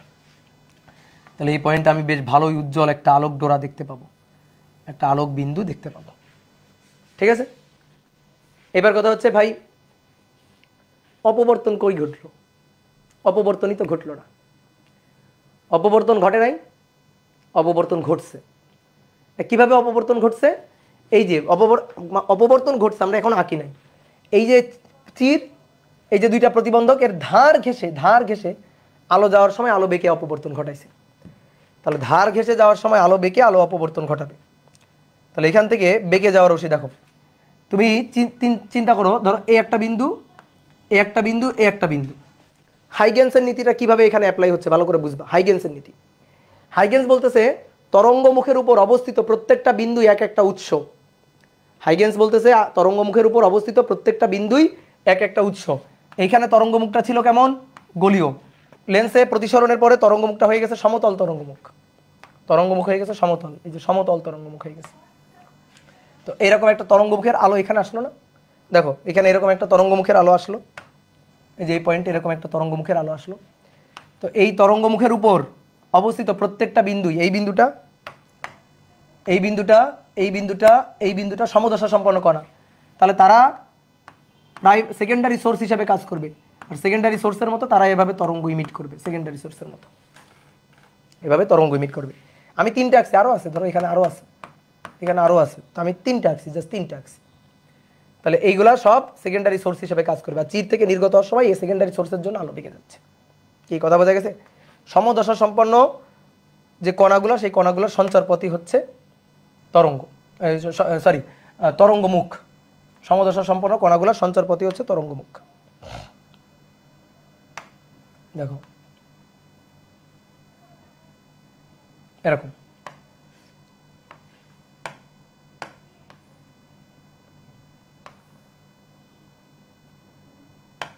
এই যে দেখো চূড়ার উপর একটা বিন্দু, চূড়ার উপর একটা বিন্দু, চূড়ার উপর একটা বিন্দু। তাহলে এই তিনটা বিন্দু সমদশা সম্পন্ন কণা।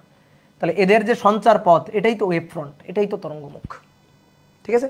তাহলে সমতল তরঙ্গমুখের আলো চিরের মধ্যে প্রবেশ করতেছে। এবার আলো বেঁকে যাবে।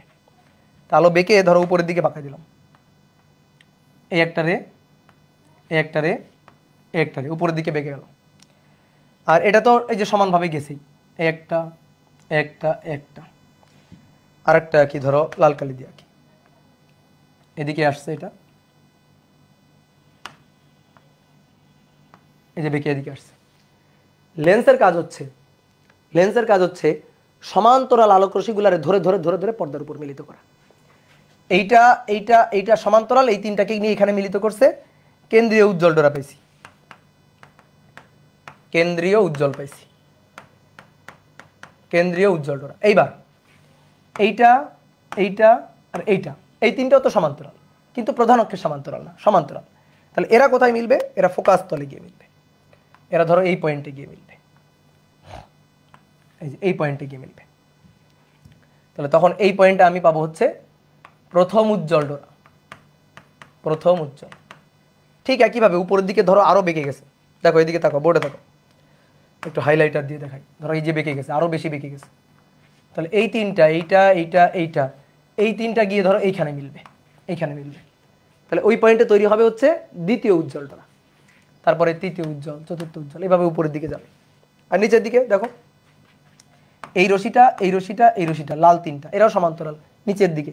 তাহলে এরা গিয়ে ধরো এরকম একটা পয়েন্টে গিয়ে মিলবে।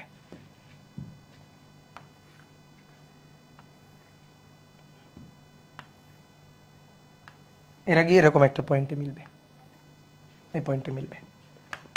তাহলে এইখানে হবে দ্বিতীয় উজ্জ্বল, দ্বিতীয়, সরি প্রথম, প্রথম প্রথম উজ্জ্বল। তারপর এটা দ্বিতীয় উজ্জ্বল,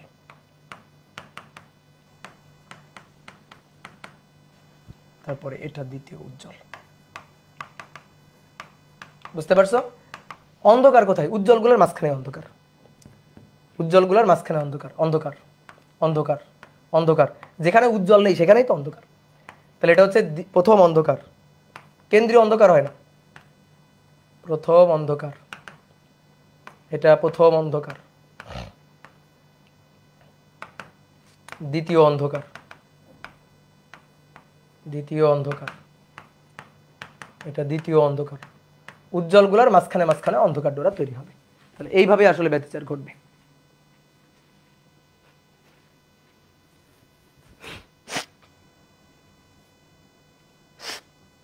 কি ক্লিয়ার? বোঝা গেছে? তাহলে এইটাই হচ্ছে একক চিরের দরুন অপবর্তন। এবার দেখো তোমাদের আরেকবার একটু দেখাই, বিশেষ করে চিরের পরে যে ঘটনাটা ঘটতেছে সেইটা একটু দেখাই।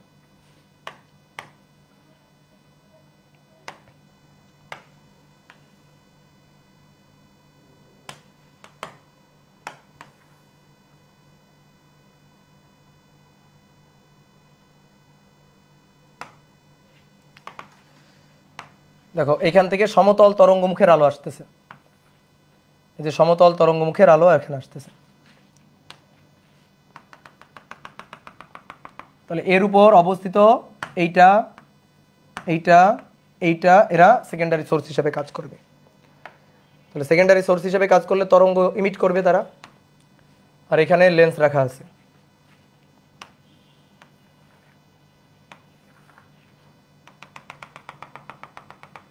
উত্তল লেন্স।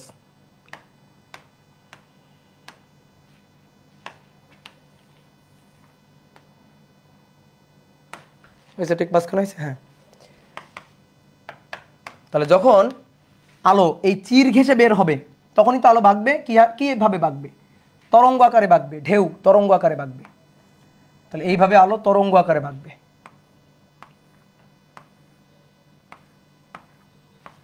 তরঙ্গ আকারে বাঁকবে আলো। আলোর সেই বাঁকাটা আমরা দেখাই। তাহলে মনে করো আলো এদিকে যাচ্ছে,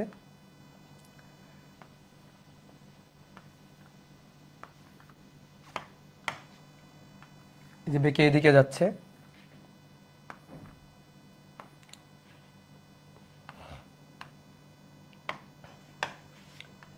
বেঁকে এদিকে যাচ্ছে, এইভাবে বাঁকতেছে।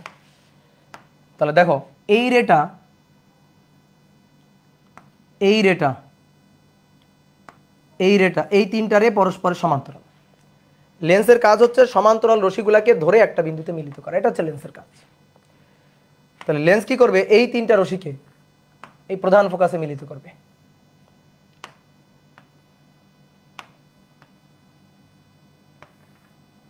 এই তিনটা রশ্মিকে প্রধান ফোকাসে মিলিত করবে।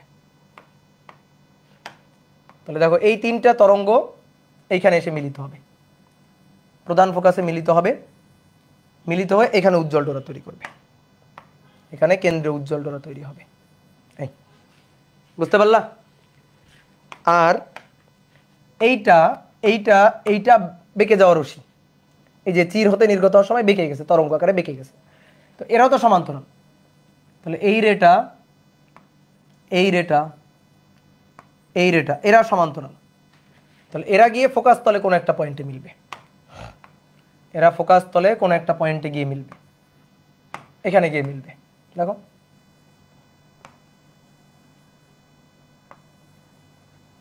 মিলে এইখানে আবার একটা উজ্জ্বল ডোরা তৈরি করবে, এই যে।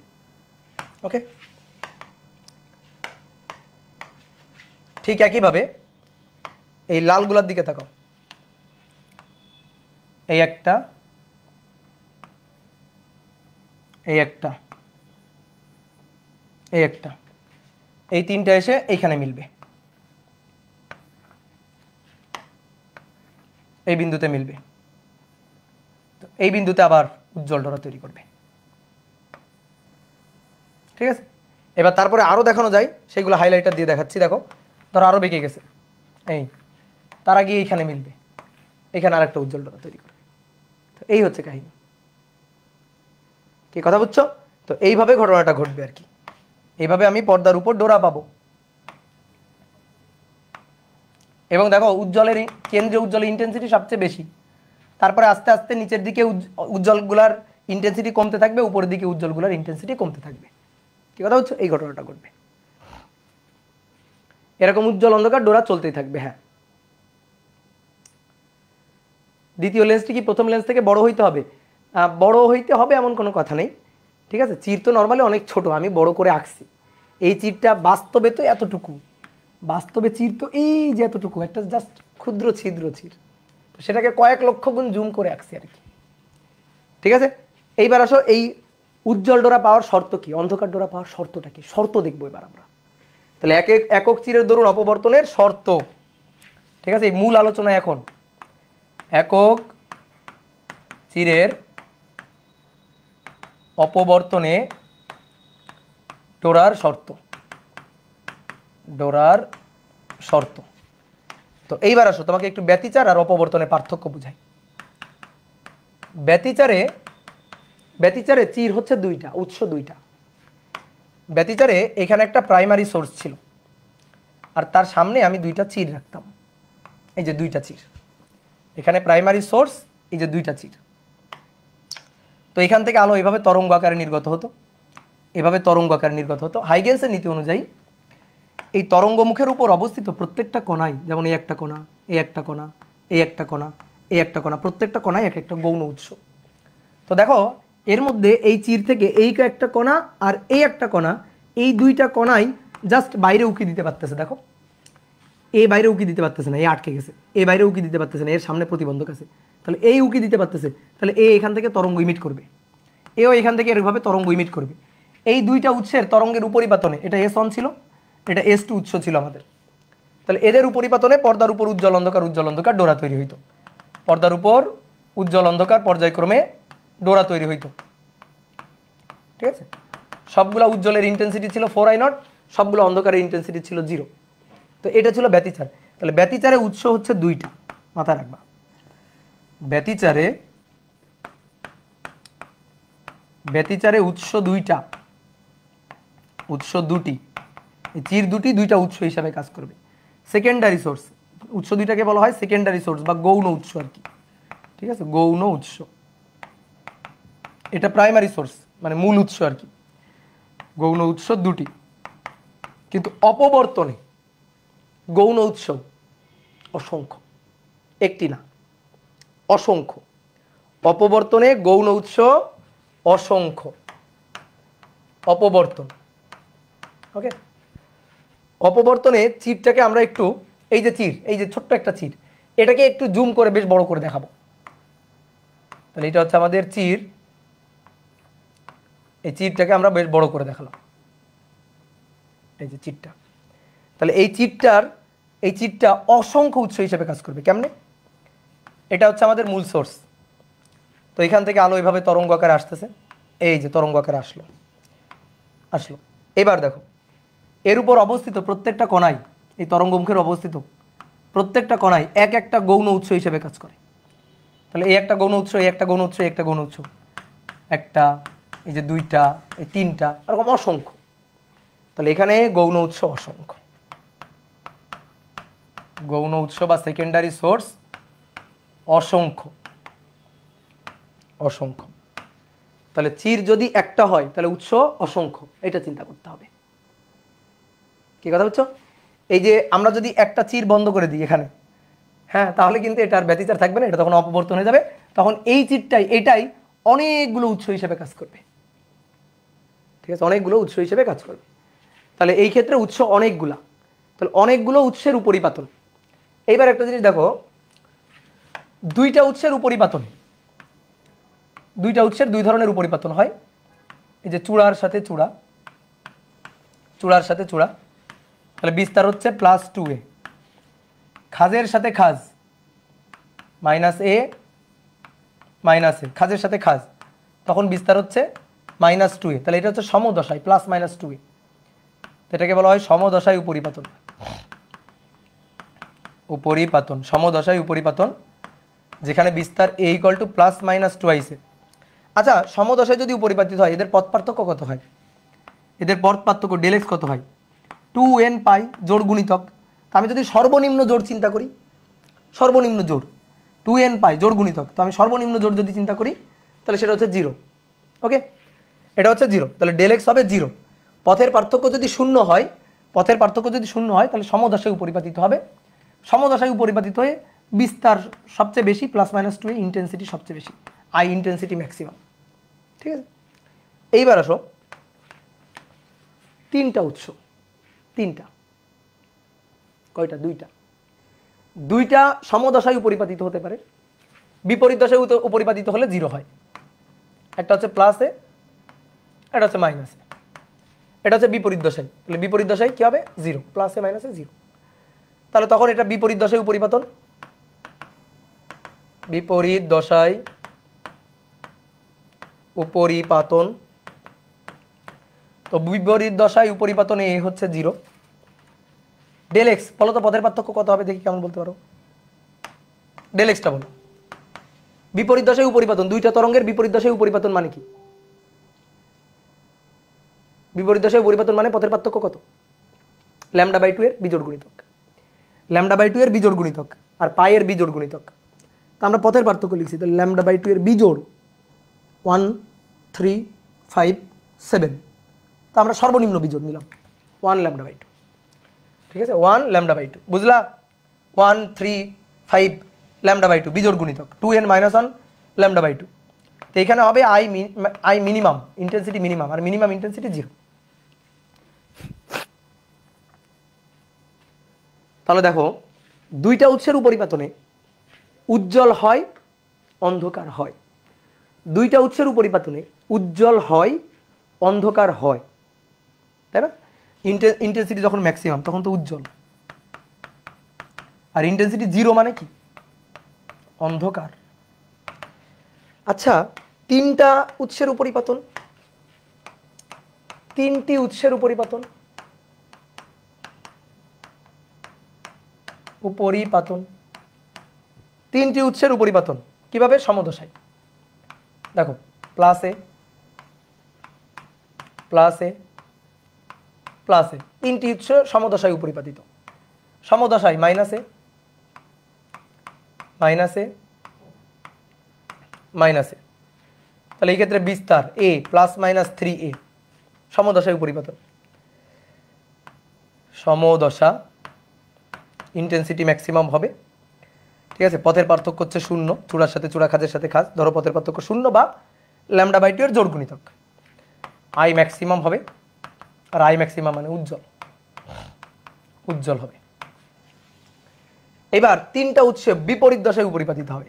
দেখো কাহিনী এখানে, তিনটা উৎস বিপরীত দশায়, একটা প্লাসে আর একটা মাইনাসে আর একটা প্লাসে, একটা প্লাসে একটা মাইনাসে আর একটা প্লাসে, তিনটা উৎস, তিনটা উৎসের উপরিপাতন প্লাসে মাইনাসে প্লাসে। এইবার দেখো তিনটা উৎস বিপরীত দশায় উপরিপাতিত হতে পারে? তিনটা উৎস নিয়ে তুমি কোনোদিন অন্ধকার পাবা? কখনো না। আমি তোমার বললাম তিনটা এ যোগ করো বিয়োগ করো, 0 বানাও তো দেখি। চারটা হলে সম্ভব, চারটা সমদশায় +4a -4a হতে পারে সমদশায়, কিন্তু চারটা বিপরীত দশাও মিলতে পারে। প্লাসে মাইনাসে কাটাকাটি, প্লাসে মাইনাসে কাটাকাটি, কিন্তু পাঁচটা হলে অন্ধকার পাবা না, একটা বাদ থেকে যাবে। 7টা হলে অন্ধকার পাবা, 9টা হলে অন্ধকার পাবা, বিজোড় হলে অন্ধকার পাবা না। এইটা বুঝলেই কাজ শেষ, এইটুকু বুঝতে পারলেই কাজ শেষ। তাহলে এই ক্ষেত্রে দেখো এটাকে ক্যান্সেল করে দিতে পারতেছে, কিন্তু এটা থেকে যাচ্ছে, তাহলে লব্ধি বিস্তার এ কিন্তু 0 হচ্ছে না, এ থেকে যাচ্ছে। তাহলে এই ক্ষেত্রে কিন্তু এই দুইটা বিপরীত দশাই হয়েছে, কিন্তু এ তার থেকে মানে এ হয় এর বিপরীত দশায় আর এর সমদশায়। তাহলে এই ক্ষেত্রে আমি কখনো লব্ধি বিস্তার 0 পাবো না, তাহলে লব্ধি বিস্তার 0 হবে না, কখনো হবে না। তার মানে অন্ধকার আমি জীবনে পাবো না, তাহলে অন্ধকার পাবো না। তাহলে একটা কথা এখান থেকে আমরা লিখতে পারি, এই আলোচনার সারমর্ম হচ্ছে উৎস সংখ্যা বিজোড় হলে, উৎস সংখ্যা বিজোড় হলে অন্ধকার কখনো সম্ভব নয়, অন্ধকার বিন্দু কখনো পাওয়া সম্ভব নয়, কখনো পাওয়া সম্ভব নয়, অসম্ভব।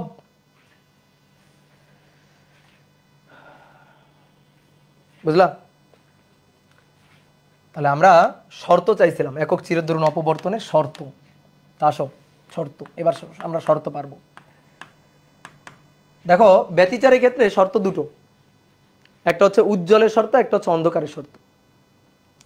কিন্তু এই ক্ষেত্রে শর্ত 3টা, কেন্দ্রীয় উজ্জ্বল, সাধারণ উজ্জ্বল, সাধারণ অন্ধকার।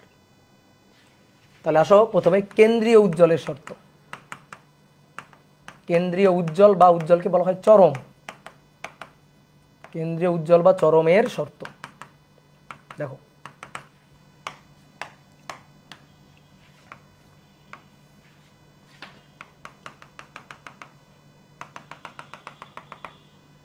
এইটা হচ্ছে চির। বলো এখানে কয়টা উৎস আছে দেখি, বলো উৎস কয়টা আছে বলো, কমেন্ট করো। উৎস আছে অসংখ্য, এই যে এখানে অসংখ্য উৎস আছে, ঠিক আছে, উৎস হচ্ছে অসংখ্য।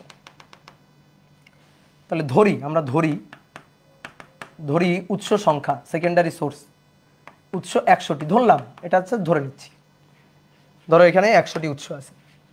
আমরা চাই কেন্দ্রীয় উজ্জ্বল, সেন্টার, তো সেন্টার এটা না, তাহলে এখানে 1 নম্বর সোর্স, 2 নম্বর সোর্স, 3 নম্বর সোর্স, 4 নম্বর dot dot dot dot dot dot 100 নম্বর। তাহলে একটা জিনিস খেয়াল করো, দেখো 1 থেকে এই বিন্দুর দূরত্ব আর 100 থেকে এই বিন্দুর দূরত্ব সেম, বলো দূরত্ব সেম কিনা? 1 থেকে দূরত্ব 100 থেকে দূরত্ব সেম। তাহলে 1 থেকে যে তরঙ্গটা আসছে, যে দূরত্ব অতিক্রম করে আসছে, 100 থেকে যে তরঙ্গটা গেল, 100 নম্বর সোর্স থেকে যেটা গেল, এই দুইটার পথ সেম। এর পথ যদি এক্স হয়, এর পথও এক্স, তাহলে পথের ডিফারেন্স ডেল এক্স কত? এই পয়েন্টে পথের ডিফারেন্স ডেল এক্স কত? Del x 0। তাহলে ডেল এক্স 0 হলে কেমন দশা? সমদশা, তাই না? তাহলে এই একটা তরঙ্গ এর বিস্তার এ, এই একটা তরঙ্গ এর বিস্তার এ, তাহলে সমদশায় উপরিপাতিত হলে তার বিস্তার হবে +2a অথবা -2a, +2a অথবা -2a। চূড়ার সাথে চূড়া, খাজের সাথে খাজ, সমদশায় মিলিত হবে। ওকে, এইবার কথা হচ্ছে কি, এখানে যে কটা উৎস আছে, এখানে যে কটা উৎস আছে সবাই সমদশায় উপরিপাতিত হয়েছে, সবাই সমদশা। আর কেন সমদশায়? দেখো 1 থেকে দূরত্ব 100 থেকে দূরত্ব সেম, তাহলে 1 এর পরে 2, তাহলে 2 থেকে দূরত্ব আর 99 থেকে দূরত্ব এই দুটোও তো সেম। তাহলে 2 থেকে যে তরঙ্গটা আসলো আর 99 থেকে যে তরঙ্গটা গেল, এদের পথ সেম, তাহলে এদের মানে পথ পার্থক্য 0, সমদশায় বিস্তার হচ্ছে a + 2a, আবারও +2a, তাহলে আলটিমেটলি কত হলো? +4a হলো। দেখো তুমি এখানে সমদশা সবগুলো, এখানে যে ধরো এই দাগের উপরে যে কটা আছে আর এই দাগের নিচে যে কটা আছে, এরা এদের সাথে অবশ্যই সমদশায় মিলতে হবে। এইখানে ধরো একটা উৎস আছে, তার অবশ্যই ইমাজিনারি বলতেছি, তার অবশ্যই প্রতিসম, ঠিক আছে, একটা মিরর সোর্স অবশ্যই এখানে আছে, যার থেকে এই বিন্দুর দূরত্ব সেম, অবশ্যই আছে এরকম। এখানে একটা সোর্স তুমি চিন্তা করো, এখানে একটা সোর্স তুমি চিন্তা করো, সেই সোর্সের অবশ্যই একটা প্রতিসম সোর্স এখানে আছে, যে যার থেকে এর দূরত্ব সেম। তার দূরত্ব সেম হলে পথ পার্থক্য 0, আর পথ পার্থক্য 0 হলে সমদশায়। তাহলে 100টা তরঙ্গ এখানে গিয়ে সমদশায় উপরিপাতিত হয়েছে, মানে ব্যাপারটা এরকম, দেখো বোর্ডে দেখো 100টা তরঙ্গ সমদশায়, +a সমদশায়, সবকটা তরঙ্গ গিয়ে চূড়ার সাথে চূড়া মিলিত হয়েছে। তাহলে বলো তো এই পয়েন্টে আমি বিস্তার কত পাবো? বিস্তার পাবো a ইকুয়াল টু ধরো +-100a, কারণ 100টা কেউ কাউকে ক্যান্সেল আউট করে দিতে পারবে না। ক্যান্সেল আউট করতে গেলে চূড়ার সাথে খাজ মিলিত হইতে হবে, ক্যান্সেল আউট করতে গেলে চূড়ার সাথে খাজ মিলিত হইতে হবে, মানে বিপরীত দশায় মিলিত হইতে হবে, তাহলে একটা একটাকে ক্যান্সেল করতে পারবে। কিন্তু এখানে বিপরীত দশায় মিলিত হওয়ার কোনো অপশন আছে কি? নাই।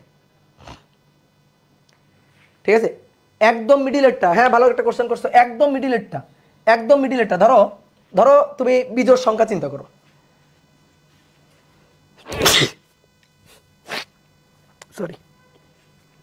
ধরো তুমি বিজোড় সংখ্যা চিন্তা করো, তাহলে ধরো উপরে আছে 2টো, নিচে আছে 2টো, আর এটা হচ্ছে একটা, তাহলে এই দুইটার একটা থেকে দূরত্ব যা, এখানে একটা থেকে দূরত্ব তাই, এখান থেকে আরেকটা দূরত্ব যা, আরেকটা দূরত্ব তাই, তাহলে এই দুইটা সমদশা, আর একে তো ক্যান্সেল আউট করার কেউ নেই, তা ও তো থাকলোই ওখানে গিয়ে মিলিত হলোই। তাহলে বিজোড় হোক আর জোড় হোক ব্যাপার না তো, বিজোড় হোক আর জোড় হোক ব্যাপার না তো, থাকবে, সবগুলোই ওখানে থাকবে, কেউ ক্যান্সেল আউট হবে না, কেউ বাদ যাবে না। তাহলে 1 থেকে 100 এদের পথের পার্থক্য 0, ডেল এক্স 0, তাহলে পথ পার্থক্য 0। আমি তোমাকে ম্যাথমেটিক্যালি ওই জিনিসটা দেখাই, পথ পার্থক্য কিভাবে 0। নর্মালি পথ পার্থক্যটা আমি যদি দেখি, পথ পার্থক্যটা হচ্ছে এইটা, দেখো কেন্দ্রীয় উজ্জ্বলের কথা চিন্তা না করে আমরা ধরো উপরের দিকে নিলাম, এই যে দুইটা বাঁকায় নিলাম, নিয়ে এরা এইভাবে মিলিত হবে আর কি, তো আমরা এরকম দুইটা রে নিলাম, তো পথ পার্থক্য হচ্ছে এখান থেকে লম্ব টানলে তো পথ পার্থক্য পাবো, এইটুকুই তো আমাদের পথ পার্থক্য ছিল, তাই না? মনে পড়ে? এটা হচ্ছে এ, এইটা হচ্ছে সরি থেটা, আর এই দূরত্বটা হচ্ছে এ, এখান থেকে এই পর্যন্ত এই দূরত্বটা হচ্ছে চিরের বেদ বা চিরের পুরুত্ব এ, আর এই কোণটা থেটা। তাহলে সাইন থেটা ইকুয়াল টু সাগরে লবণ, লবণ লম্ব del x divided by A. তাহলে অতএব del x equal to A sine theta. এটাই তো পথের পার্থক্য, তাই না? তো তুমি এখানে পথের পার্থক্য দেখো তো, তুমি এখান থেকে লম্ব টানো, লম্ব টানলে তো এই বিন্দুতে আসলো, দেখো তো ডেল এক্স কই? ডেল এক্স তো নেই, ডেল এক্সের অস্তিত্ব আছে? ডেল এক্স তো নাই। যদি এমন হয় মাঝখানের কোনো বিন্দু, এই যে দেখো মাঝখানের বিন্দু, তাহলে এখান থেকে এই দূরত্ব, এখান থেকে সেম দূরত্ব, এখান থেকে যা দূরত্ব এখান থেকেও তাই দূরত্ব, তো লম্ব টানলে তো এই বিন্দু, তো এখানে তো কোনো ডেল এক্সই নাই, ডেল এক্সের অস্তিত্ব আছে? তো ডেল এক্স তো নাই, তাহলে সমদশা না? ডেল এক্স তো নাই, তাহলে ডেল এক্স নাই মানে কি? সমদশা। তাহলে কেন্দ্রীয় উজ্জ্বলের এই যে সেন্ট্রাল ম্যাক্সিমা, কেন্দ্রীয় উজ্জ্বল central maxima, CM chief minister, তাহলে চিফ মিনিস্টারের শর্ত, সিএম এর শর্ত, সিএম এর শর্ত হচ্ছে ডেল এক্স হবে 0, তাহলে ডেল এক্স 0, আর ডেল এক্স মানে এ সাইন থেটা, ওই যে লেখা আছে, তাহলে এ সাইন থেটা হবে 0। এটা হচ্ছে আমাদের শর্ত, বুঝতে পারছো? আর বিস্তার কত হবে? বিস্তার হবে এ ইকুয়াল টু এ, ধরো বিস্তারকে এ ড্যাশ বললাম, এ ড্যাশ ইকুয়াল টু এই হবে, মানে এখানে ধরো 100টা আছে, 100টা উৎস আছে, সব কটাই এখানে থাকবে, কেউ কাউকে ক্যান্সেল আউট করবে না। তাহলে সব কয়টার জন্য ধরো এখানে যে আমি লিখছি না এ ইকুয়াল টু প্লাস মাইনাস 100, আমি 100 ধরছি তাই, কেউ 50টা ধরলে 50, কেউ 10 ধরলে 10, তার মানে সবগুলোই থাকবে, কোনোটা কমবে না। তাহলে এ ড্যাশ ইকুয়াল টু পুরো এই বিস্তার সবগুলার এ। ওকে, এইবার আসো অন্ধকারের শর্ত, অন্ধকার ডোরার শর্ত। এবার খুব ভালো করে বুঝবা জিনিসগুলো। অন্ধকার ডোরার শর্ত, উৎস কয়টা আছে? অসংখ্য। আমরা কি চাই? ভালো করে ভাবো, আমরা কি চাই? অন্ধকার। তাহলে কি করতে হবে? একটা আর একটাকে মেরে ফেলতে হবে, একটা একটাকে মেরে ফেলতে হবে বিপরীত দশায়, প্লাসে মাইনাসে, প্লাসে মাইনাসে, প্লাসে মাইনাসে করে 0 বানায় ফেলতে হবে। কোনো তরঙ্গকে বাঁচায় রাখা যাবে না, অন্ধকার পাইতে চাই। তাহলে উৎস তো আছে অসংখ্য, তো আসো প্রথম অন্ধকার, প্রথম অন্ধকার। দেখো এটা খুবই মজার জিনিস, বেশ মজা পাবা, দেখো ধৈর্য নিয়ে একটু শোনো, দেখো খুবই মজার। এখানে উৎস আছে অসংখ্য, তো ধরি সোর্স, ধরি উৎস 100টি, ধরো 100টি। এবার কেন্দ্রীয় উজ্জ্বল না, তাহলে সেন্টারে না, দেখো এই জায়গায় না, তাহলে কোথায়? একটু উপরে, ধরো এই যে বেঁকে গেছে, বেঁকে গিয়ে একটু উপরে, এই যে একটু উপরে, এই যে এই পয়েন্টে ধরো, আগে তো কেন্দ্রীয় উজ্জ্বল এখানে ছিল, এবার তার একটু উপরে নয়তো তার একটু নিচে, তাই না? তাহলে এখান থেকে গেল বেঁকে, দেখো বোর্ডে দেখো উৎস কয়টা আছে? অসংখ্যটা, 100টা ধরছি। এবার আমরা চাই একটা আরেকটার সাথে বিপরীত দশায় মিলিত হয়ে নাই হয়ে যাক, বিপরীত দশায় মিলিত হয়ে নাই হয়ে যাক। তাহলে একটা কাজ করি, মাঝখান দিয়ে 2 ভাগ করে ফেলি। উৎস আছে 100টা, তাহলে এইখানে আছে 1 থেকে 50টা এই প্রথম ভাগে, আর পরের ভাগে আছে 51 থেকে 100টা, 51 থেকে 100টা, ভালো করে বুঝবা। প্রথম ভাগে আছে 1 থেকে 50টা, পরের ভাগে আছে 51 থেকে 100টা। একটার সাথে একটা বিপরীত দশায় মিলিত করব। তাহলে এখান থেকে 1 নম্বর তরঙ্গটা গেল, এখান থেকে 51 নম্বর তরঙ্গটা গেল, এই দুইটা পরস্পর উপরিপাতিত হলো। এই যে এই দুইটা, এই যে লেন্স আছে এখানে, এগুলা তোমার আঁকার দরকার নাই, জাস্ট কল্পনা করো, ভাবো। ধরো এখানে লেন্স আছে, তো লেন্সের কাজ হচ্ছে আলোক রশ্মিগুলাকে মিলিত করা, পর্দার উপর মিলিত করা। তাহলে এখান থেকে এই যে 2টা রশ্মি আসলো,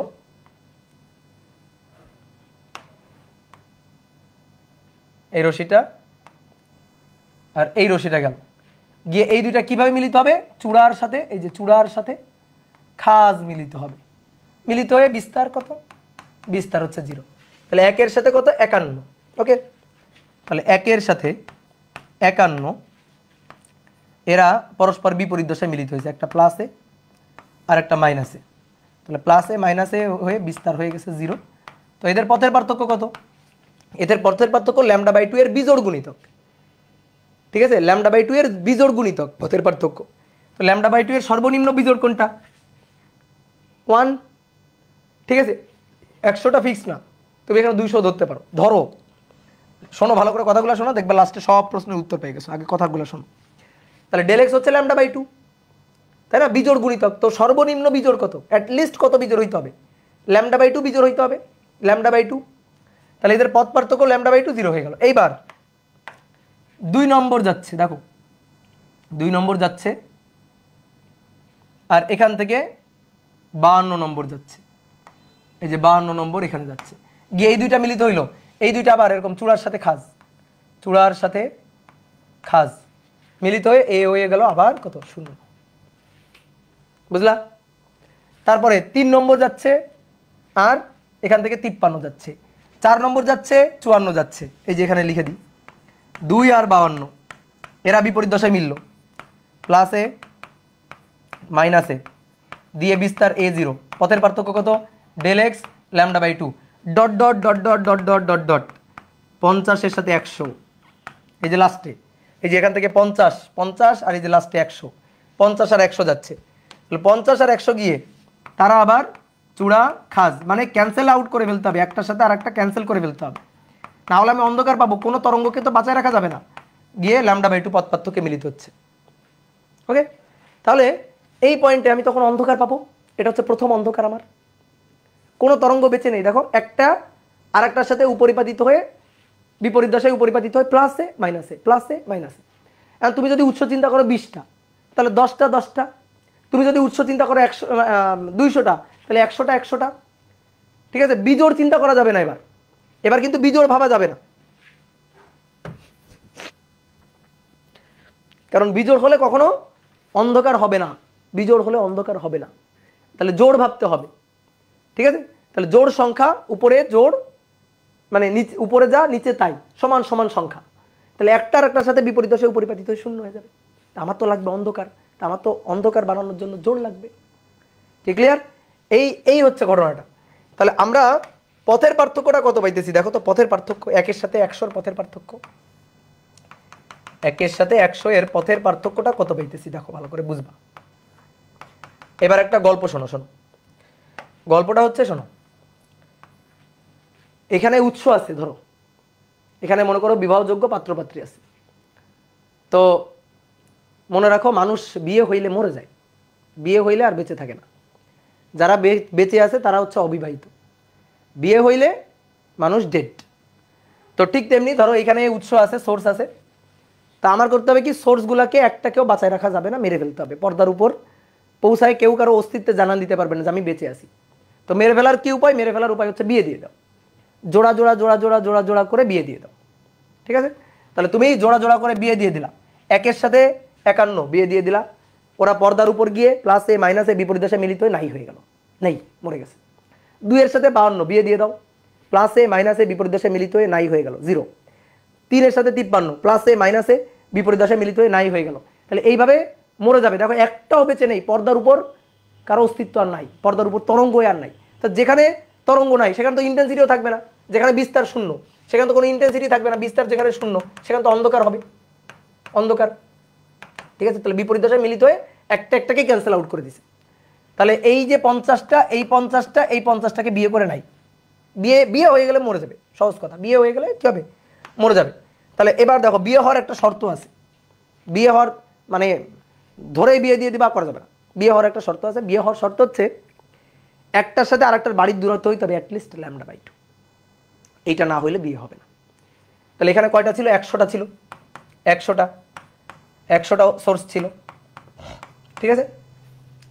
তাহলে 1 এর সাথে 51 λ/2, 2 এর সাথে 52 বাড়ির দূরত্ব λ/2, ধরো পাশাপাশি বাড়ি, 100টা বাড়ি, তাহলে 1 নম্বর বাড়ির সাথে 51 নম্বর বাড়ির বিয়ে হয়েছে, 2 নম্বর বাড়ির সাথে 52 নম্বর বাড়ি, 3 নম্বর থেকে 53 নম্বর বাড়ি, 50 এর সাথে 100 নম্বর বাড়ির বিয়ে হয়ে মরে গেছে, বিয়ে হয়ে গেলে মরে যাবে। তাহলে পথের পার্থক্য চাইতেছি আমি, 1 থেকে 100 বাড়ির পথের পার্থক্য চাইতেছি, বলো তো 1 থেকে 100 বাড়ির পথের পার্থক্য কত? 1 100 1 100, তাহলে এ দূরত্বে, এই যে এ দূরত্ব, টোটাল এ দূরত্বে পথের পার্থক্য কত? পথের পার্থক্য হচ্ছে 2 λ/2। কিভাবে? ধরো 1 এর সাথে 50 এর বাড়ির দূরত্ব 2 কিলোমিটার, 50 এর সাথে 100 বাড়ির দূরত্ব আবার 2 কিলোমিটার, তাহলে 1 এর সাথে 100 বাড়ির দূরত্ব কত? 4 কিলোমিটার, ঠিক আছে? তাহলে এখান থেকে দেখো এবার পথের পার্থক্য দেখাচ্ছি। 1 এর সাথে একের সাথে এই যে 51 বা 50 আর কি, 50 পর্যন্ত পথের পার্থক্য λ/2। এই যে একের সাথে 51 বিয়ে হয়েছে না, তাহলে একের সাথে 51 পথের পার্থক্য λ/2। তাহলে একের সাথে 51 যদি পথের পার্থক্য λ/2 হয়, তাহলে এইটুকু কত? এইটুকু তো 2 λ/2। একের সাথে 100 পথের পার্থক্য, এইটুকু কত? 2 λ/2। এটা হচ্ছে আমাদের ডেল এক্স, 2 λ/2। বুঝলা কিনা? ঠিক আছে, কিভাবে দেখো, এটা একটা ত্রিভুজ, এটা একটা ত্রিভুজ, এই দূরত্বটা a/2, এই দূরত্বটা a/2। তাহলে এই দূরত্বটা যা, এই দূরত্বটা 2a, মানে মানে এটা a/2, এটা a দ্বিগুণ। তাহলে এইটুকু যদি λ/2 হয়, এটা হবে 2 λ/2 দ্বিগুণ, মানে ই ত্রিভুজ আর কি, সদৃশকোণী ত্রিভুজ। বুঝলা? তাহলে এটা হচ্ছে 2 λ/2। আর ডেল এক্স মানে a sin থিটা। তাহলে del x equal to a sin theta, a sin theta equal to 2 λ/2। 2 কাটিয়ে দিতে পারো, তাহলে আপাতত কাটিও না। আর বিস্তার a কত? বিস্তার a হচ্ছে 0। তাহলে এটাই হচ্ছে আমাদের প্রথম অন্ধকারের শর্ত। প্রথম অন্ধকারের শর্ত হচ্ছে এইটা। ওকে, এইবার আসো দ্বিতীয় অন্ধকার। দেখো, এইবার তোমরা নিজেরাই বুঝে যাবা। দ্বিতীয় অন্ধকার, আমি চাই অন্ধকার, তাহলে কোনো উৎসকে বাঁচায় রাখা যাবে না, মেরে ফেলতে হবে।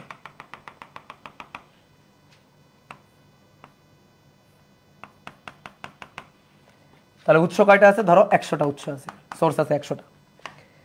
এবার দ্বিতীয় অন্ধকার চাই, বলো কয় ভাগ করব? উৎসকে কয় ভাগ করব?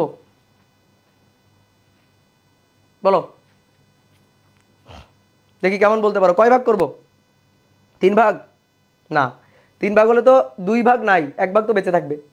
4 ভাগ, ইয়েস, গুড, এই তো বুঝে গেছো, 4 ভাগ করব, 4 ভাগ। তাহলে উৎসকে চিন্তা করো 4 ভাগ করে, এই যে 4 ভাগ করে চিন্তা করো। তাহলে 1 ভাগ, 2 ভাগ, 3 ভাগ, 4 ভাগ।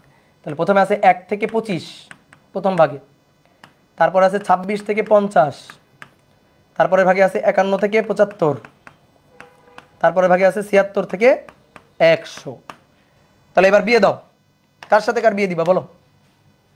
জোড়া জোড়া করে বিয়ে দাও। 1-এর সাথে 26, 1-এর সাথে 26-এর বিয়ে, λ/2 পথ পার্থক্য মিলে গেল, গুড। 1 আর 26, 2 আর 27, 3 আর 28, তাহলে 25 আর কত? 25 আর 50, 25 এবং 50 বিয়ে হয়ে নাই। তাহলে প্রথম 50টা, এই 25টা, এই 25টাকে নাই, প্রথম 50টা ডেড, প্রথম 50টা বিয়ে হয়ে মরে গেছে। এইবার আসো 51-র সাথে 76, λ/2 পথ পার্থক্য মিলিত হবে, ডেল এক্স 0 শেষ, সরি ডেল এক্স λ/2, তাহলে বিস্তার 0 শেষ। তারপরে 52-র সাথে কত? 1-এর সাথে হচ্ছে সরি 51-র সাথে হচ্ছে 76, তাহলে 52-র সাথে 77, 52-র সাথে 77, 53-র সাথে 78, এইভাবে জোড়া জোড়া করে লাস্টে এই যে 75-এর সাথে 100। ঠিক আছে, তাহলে এইভাবে জোড়া জোড়া করে এই 25টা, এই 25টাও ডেড। বিয়ে হওয়ার শর্ত কি? λ/2 পথ পার্থক্য থাকতে হবে, বাড়ির দূরত্ব হইতে হবে λ/2। তাহলে 1-এর সাথে 25-এর বাড়ির দূরত্ব λ/2, 26-এর সাথে 50-এর বাড়ির দূরত্ব λ/2, 50-এর সাথে বা 51-র সাথে 75 পর্যন্ত λ/2, 76 থেকে 100 পর্যন্ত আবার λ/2। তাহলে λ/2 λ/2 λ/2 λ/2, তাহলে 4টা λ/2। দেখি তো কি হয়, দেখো পথের পার্থক্য দেখাই। এই দূরত্বটা λ/2, এটা তাহলে 2 λ/2, এটা হচ্ছে 3 λ/2, এটা হচ্ছে 3 λ/2, আর এইটা হচ্ছে আমাদের ডেল এক্স, যেটা 4 λ/2। তাহলে 1-এর সাথে 100তম যে ডোরাটা, সরি উৎসটা, 1-এর সাথে 100তম উৎসটা, তাদের পথ পার্থক্য del x, that is a sin theta, এটা ইকুয়াল টু কত হবে? এটা ইকুয়াল টু হবে 4 λ/2। বিস্তার কি আছে? নাই, বিস্তার a 0, বিস্তার a/a' 0। এই তো হয়ে গেল সত্য। তাহলে এইবার আমি আর বলবো না ভাই, এইবার তুমি তৃতীয় অন্ধকার বলো, তৃতীয় অন্ধকার বলো। এবার তৃতীয় অন্ধকারের জন্য চিন্তা করো।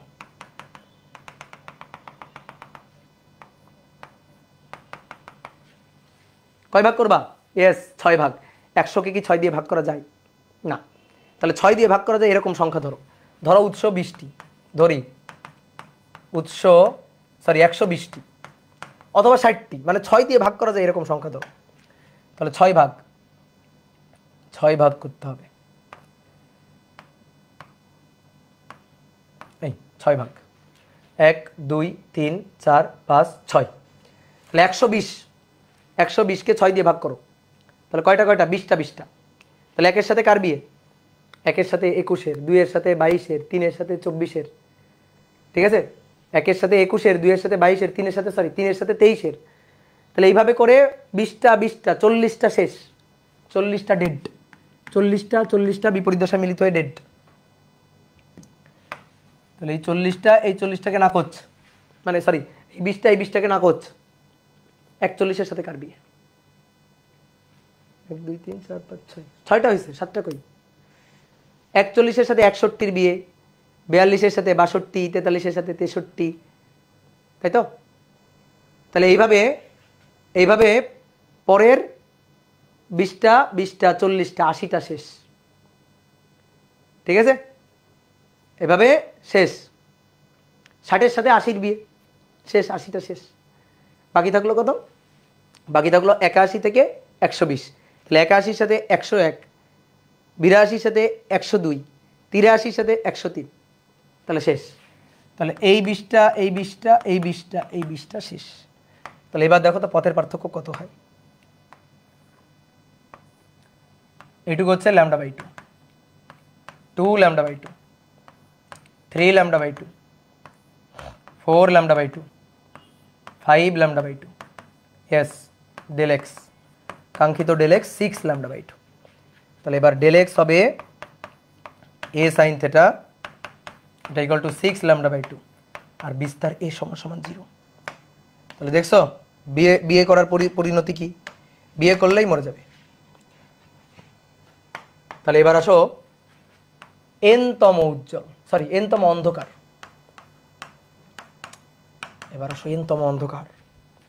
তাহলে বলো n-তম অন্ধকারের জন্য আমি কি লিখব, দেখো তাকাও, প্রথম অন্ধকারের জন্য 2 λ/2, দ্বিতীয়র জন্য 4, তৃতীয়র জন্য 6, তাহলে এবার চতুর্থর জন্য 8, বুঝলা, পঞ্চমের জন্য 10। তাহলে n-তম অন্ধকার শর্ত del x in general equation, ঠিক আছে, জেনারেল ইকুয়েশন আর কি, del x equal to a sin theta, এটা ইকুয়াল টু কত λ/2 হবে, 2n λ/2। দেখো তৃতীয় বলে 6 2 গুণ, দ্বিতীয় বলে 4 2 গুণ, তাহলে 2n λ/2 হবে, ঠিক আছে, 2n λ/2 বা n λ, 2 কেটে দিতে পারো। আর বিস্তার a কত হবে, a হবে 0, আর বিস্তার যদি 0 হয় তাহলে ইন্টেন্সিটি i, ইন্টেন্সিটি হবে 0, সুতরাং অন্ধকার। এই হচ্ছে শর্ত। তাহলে জেনারেল শর্ত হচ্ছে এইটা, বুঝতে পারছি, বলো।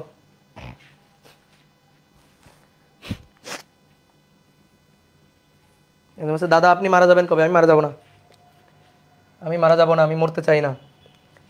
এবার আসো উজ্জ্বল, এই যে সাধারণ উজ্জ্বল, দেখো কেন্দ্রীয় উজ্জ্বল আলাদা, ঠিক আছে, কেন্দ্রীয় উজ্জ্বল ও কারোর সাথে মিশবে না, ও হচ্ছে central maxima, CM chief minister. দেখো এই যে সিএম এ কি হয়, সিএম চিফ মিনিস্টার মুখ্যমন্ত্রী, ও আলাদা, ও সাধারণ উজ্জ্বল না, ও কেন্দ্রীয় উজ্জ্বল, ও আলাদা, ওর সাথে কাউকে মিলানো যাবে না।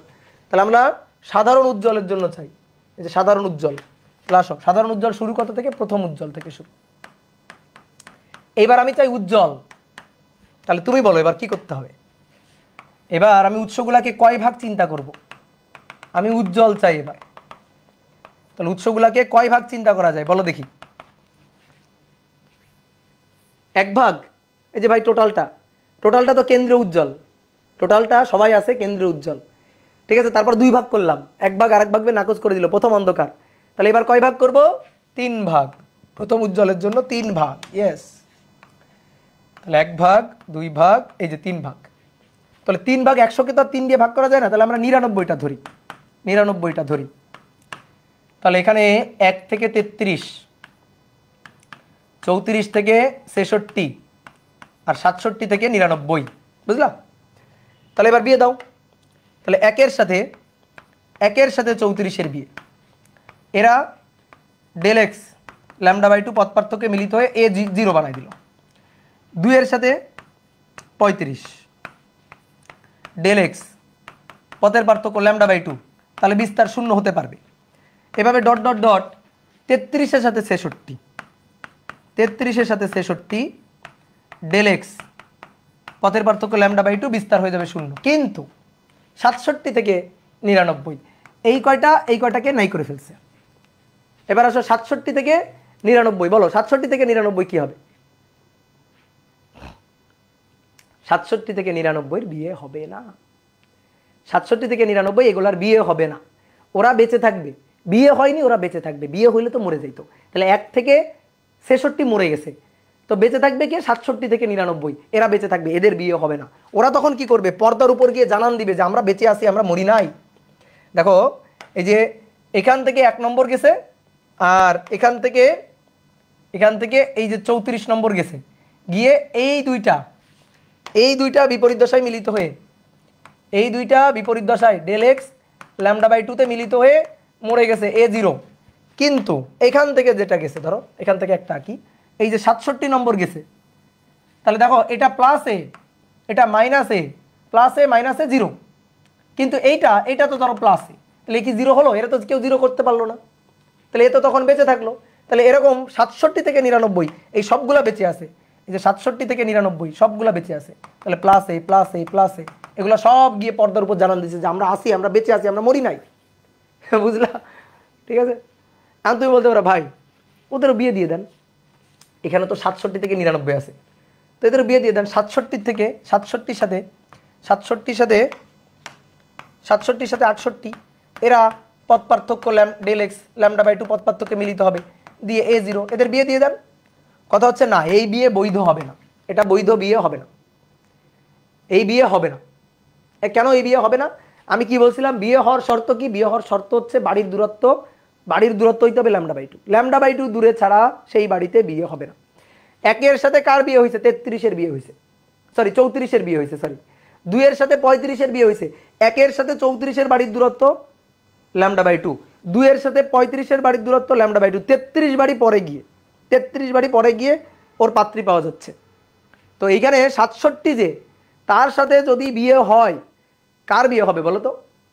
67-র সাথে যদি বিয়ে হয়, কার বিয়ে হবে? কমেন্ট করো দেখি কেমন বলতে পারো। 67-র সাথে যার বিয়ে হবে তার বাড়ির নম্বর হচ্ছে 100, তার বাড়ির নম্বর 33 বাড়ি পরে গিয়ে 100, তো 100 তো নম্বর বাড়িই নাই, 100 নম্বর বাড়িই তো নাই, বাড়িই তো 99 নম্বর। তাহলে 67-র সাথে যার বিয়ে হবে তার জন্মই হয় নাই, তার বাড়িই নাই, অস্তিত্বই নাই, এই কারণে ওর বিয়ে হবে না। কি কথা বুঝছো? এই কারণে তার বিয়ে হবে না।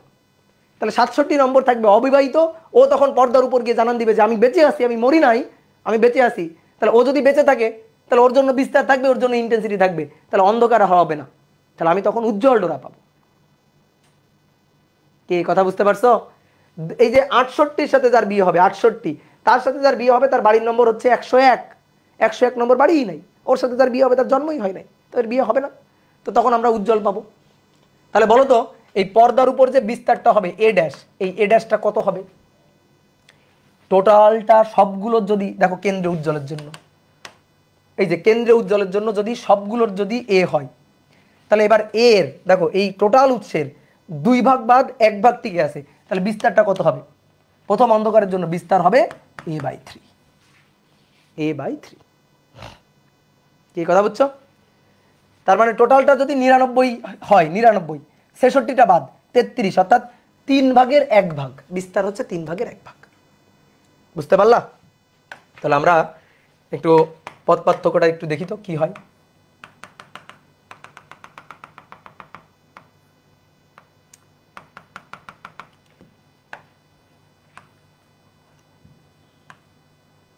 দুই ভাগ 1 ভাগ 2 ভাগ 3 ভাগ।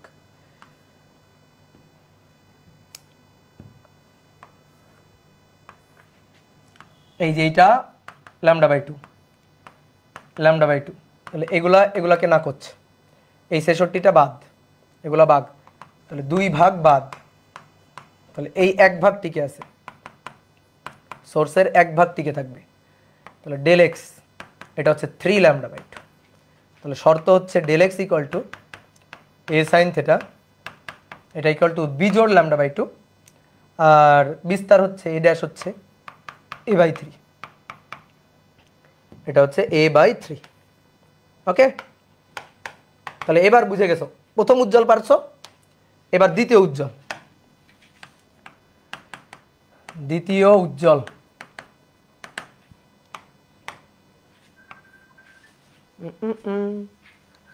মুরব্বি মুরব্বি না,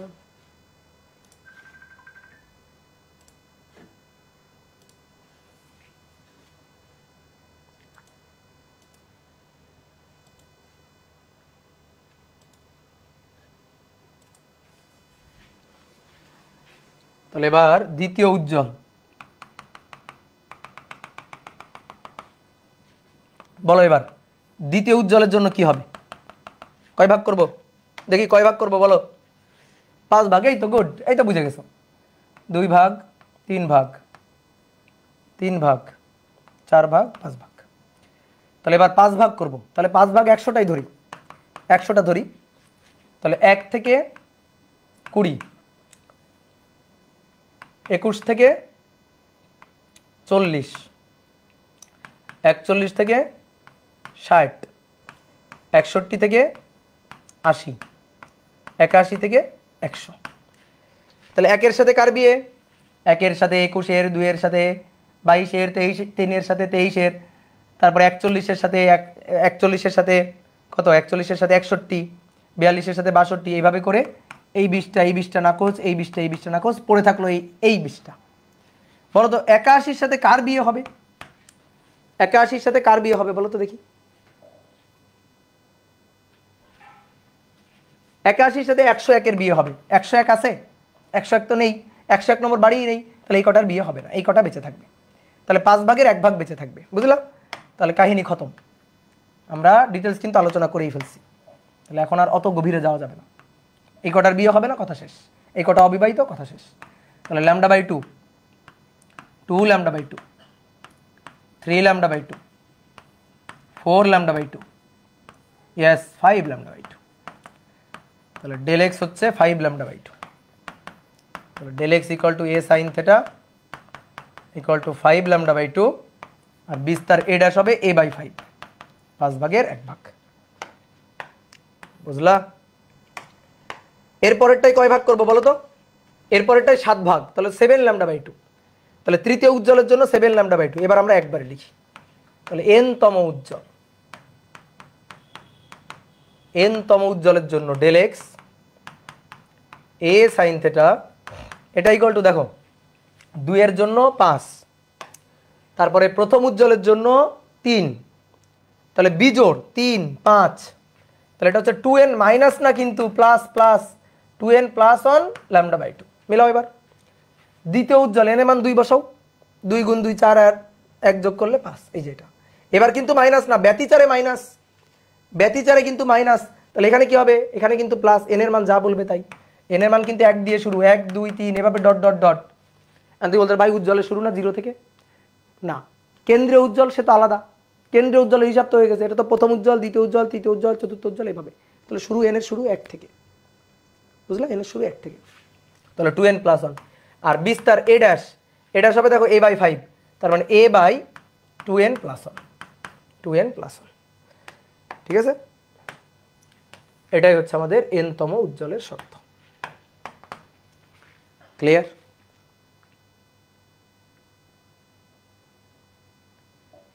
বিস্তারটা বুঝলা না?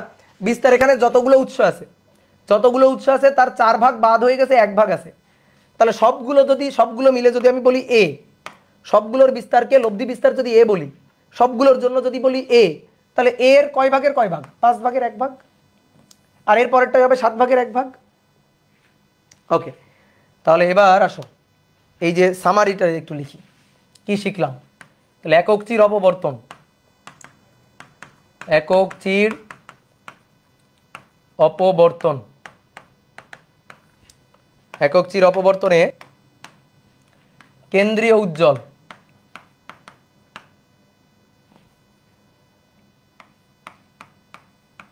তিনটা শর্ত। একক চির অপবর্তনে 3টা শর্ত। কেন্দ্রীয় উজ্জ্বলের জন্য del x equal to a sin θ, এটা ইকুয়াল টু 0, ঠিক আছে? আর a dash equal to a। তারপরে সাধারণ উজ্জ্বল, সাধারণ উজ্জ্বলের জন্য del x equal to A sine theta 2n plus 1 lambda by 2 আর এ ড্যাশ হচ্ছে a divided by 2n plus 1। N এর মান 1 থেকে শুরু, 1 2 3 ডট ডট ডট। আর সাধারণ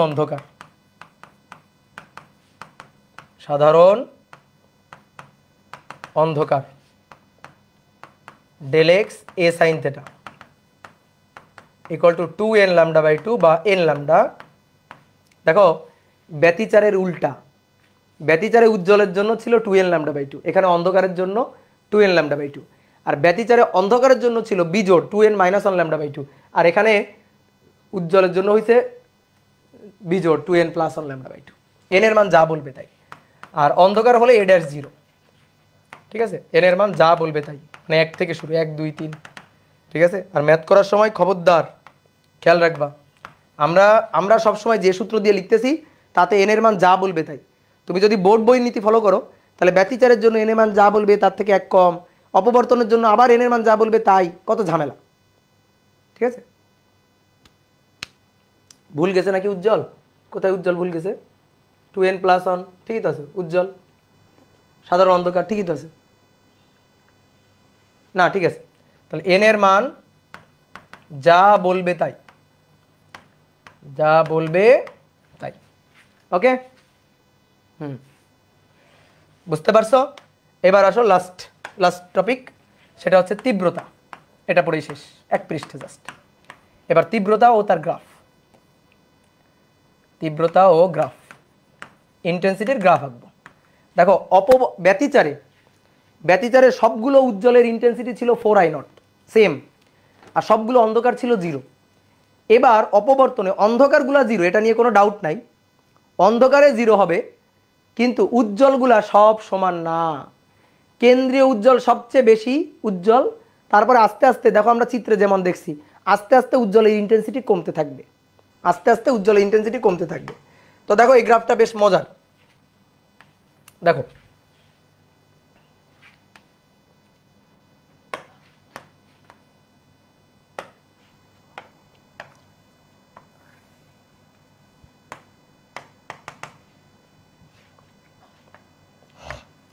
এইটা হচ্ছে আমাদের কেন্দ্রীয় উজ্জ্বল।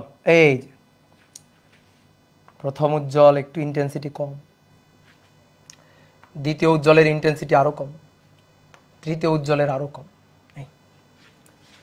প্রথম উজ্জ্বল ইন্টেন্সিটি কম, দ্বিতীয় উজ্জ্বলের আরো কম, তৃতীয় উজ্জ্বল আরো কম। এই তাহলে আসো উজ্জ্বলের জন্য বিস্তার, উজ্জ্বলের জন্য বিস্তার হচ্ছে a ড্যাশ a, মাঝখানে অন্ধকার, এখানে অন্ধকার, অন্ধকারের জন্য আর কি লিখবো? এটা হচ্ছে প্রথম উজ্জ্বল, a ড্যাশ হচ্ছে a/3, দেখো লেখা আছে তোমার খাতায়। এটার a ড্যাশ হচ্ছে a/5, তারপর এটা a ড্যাশ হচ্ছে a/7। এই পাশেও তাই, আমরা এক পাশের হিসাবটা লিখবো, ওই পাশে তো একই রকম। আমরা তো তীব্রতা চাই, তাহলে এবার আসো তীব্রতা I0। দেখো কেন্দ্রীয় উজ্জ্বলের তীব্রতাকে আমি I0 ধরলাম, I0 সমানুপাতিক a স্কয়ার, বিস্তারের বর্গের সমানুপাতিক তীব্রতা, তীব্রতা বিস্তারের বর্গের সমানুপাতিক, অতএব I0 equal to ka square. তাহলে এবার আমি চাই প্রথম উজ্জ্বলের ইন্টেন্সিটিটা কত। ভাই ইন্টেন্সিটি, প্রথম উজ্জ্বলের ইন্টেন্সিটি I1 ধরলাম, I1 সেটা বিস্তারের বর্গের সমানুপাতিক, তাহলে a/3 তার স্কয়ার। তাহলে I1 k a square by 3 × 9, ka square মানে I0, তাহলে I0 ডিভাইডেড বাই 9। এবার I2 সমানুপাতিক a/5 এর স্কয়ার, তাহলে I2 equal to ka square 5 × 5 = 25, তাহলে ka square that is I0, তাহলে I0 ডিভাইডেড বাই 25, তারপরে 25/1 বুঝলা? তাহলে এর যা ইন্টেন্সিটি, এর ইন্টেন্সিটি যদি I0 হয়, এর হচ্ছে 9/1, এর 25/1, এর হবে 49/1, 7 বর্গ 49। এই যে I3 সমানুপাতিক a/7 এর স্কয়ার, তাহলে অতএব I3 equal to ka square by 7 × 49, তার মানে I0/49, 49 ভাগের 1 ভাগ। তাহলে এবার সবাই বোর্ডে দেখো, আমরা একটু চিত্র আঁকবো। অনেক বলতে ভাই আপনি অন্ধকারগুলা করতেছেন না, এই যে অন্ধকার, আসো এই যে অন্ধকার, ভাই এর বিস্তার A0, তো এর ইন্টেন্সিটিও তো 0। এই যে অন্ধকার, এর বিস্তার A0, তো এর ইন্টেন্সিটিও তো 0। অন্ধকার বিস্তার 0, এর ইন্টেন্সিটিও তো 0, ইন্টেন্সিটিও 0। তাহলে এটার ইন্টেন্সিটি, এই যে ধরো আমরা এখানে আই নিচ্ছি, তো এটা হচ্ছে I0, এই যে I0 কেন্দ্রীয় উজ্জ্বলের ইন্টেন্সিটি I0। এর 9 ভাগের 1 ভাগ, 2 ভাগ, 3 ভাগ, 4 ভাগ, এরকম করে 9 ভাগ। 9 ভাগ করলে 9 ভাগের 1 ভাগ হচ্ছে এটা, 9 ভাগের 1 ভাগ এটা, এই যে I0/9। তাহলে এটা হচ্ছে 25 ভাগের, এটা 25 ভাগ করবা, I0কে 25 ভাগ করবা, 25 ভাগের 1 ভাগ, এতটুকু। ঠিক আছে, ধরলাম এতটুকু। আর এটা হচ্ছে 49 ভাগের 1 ভাগ, এই যে এতটুকু, খুবই সামান্য। তাহলে এদিকেও তাই, এই এই এই।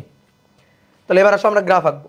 অন্ধকারগুলা 0 হবে, আর উজ্জ্বলগুলা যে I0/9, I0/25, I0/49, I0/81। তাহলে এইভাবে সাইনোসয়েডাল গ্রাফ 0, এই দেখে গেল।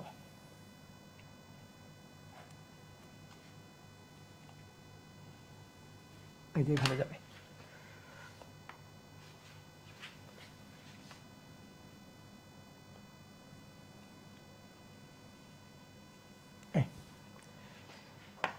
বুঝতে পেরেছ? এই যে I1, I0/9, I2, I0/25, এটার I3, I0/49, পরেরটায় I0/81, এরকম হবে। ঠিক আছে, তো এই হচ্ছে ঘটনা। তাহলে আমরা যদি তীব্রতার সূত্রটা বলি, তাহলে অন্ধকারগুলার তীব্রতা হচ্ছে, অন্ধকারগুলার বিস্তার যেহেতু 0, তাহলে তীব্রতা I হচ্ছে 0। আর উজ্জ্বলগুলার বিস্তার হচ্ছে A/2n+1, বাই তীব্রতা হচ্ছে বিস্তারের বর্গের সমানুপাতিক।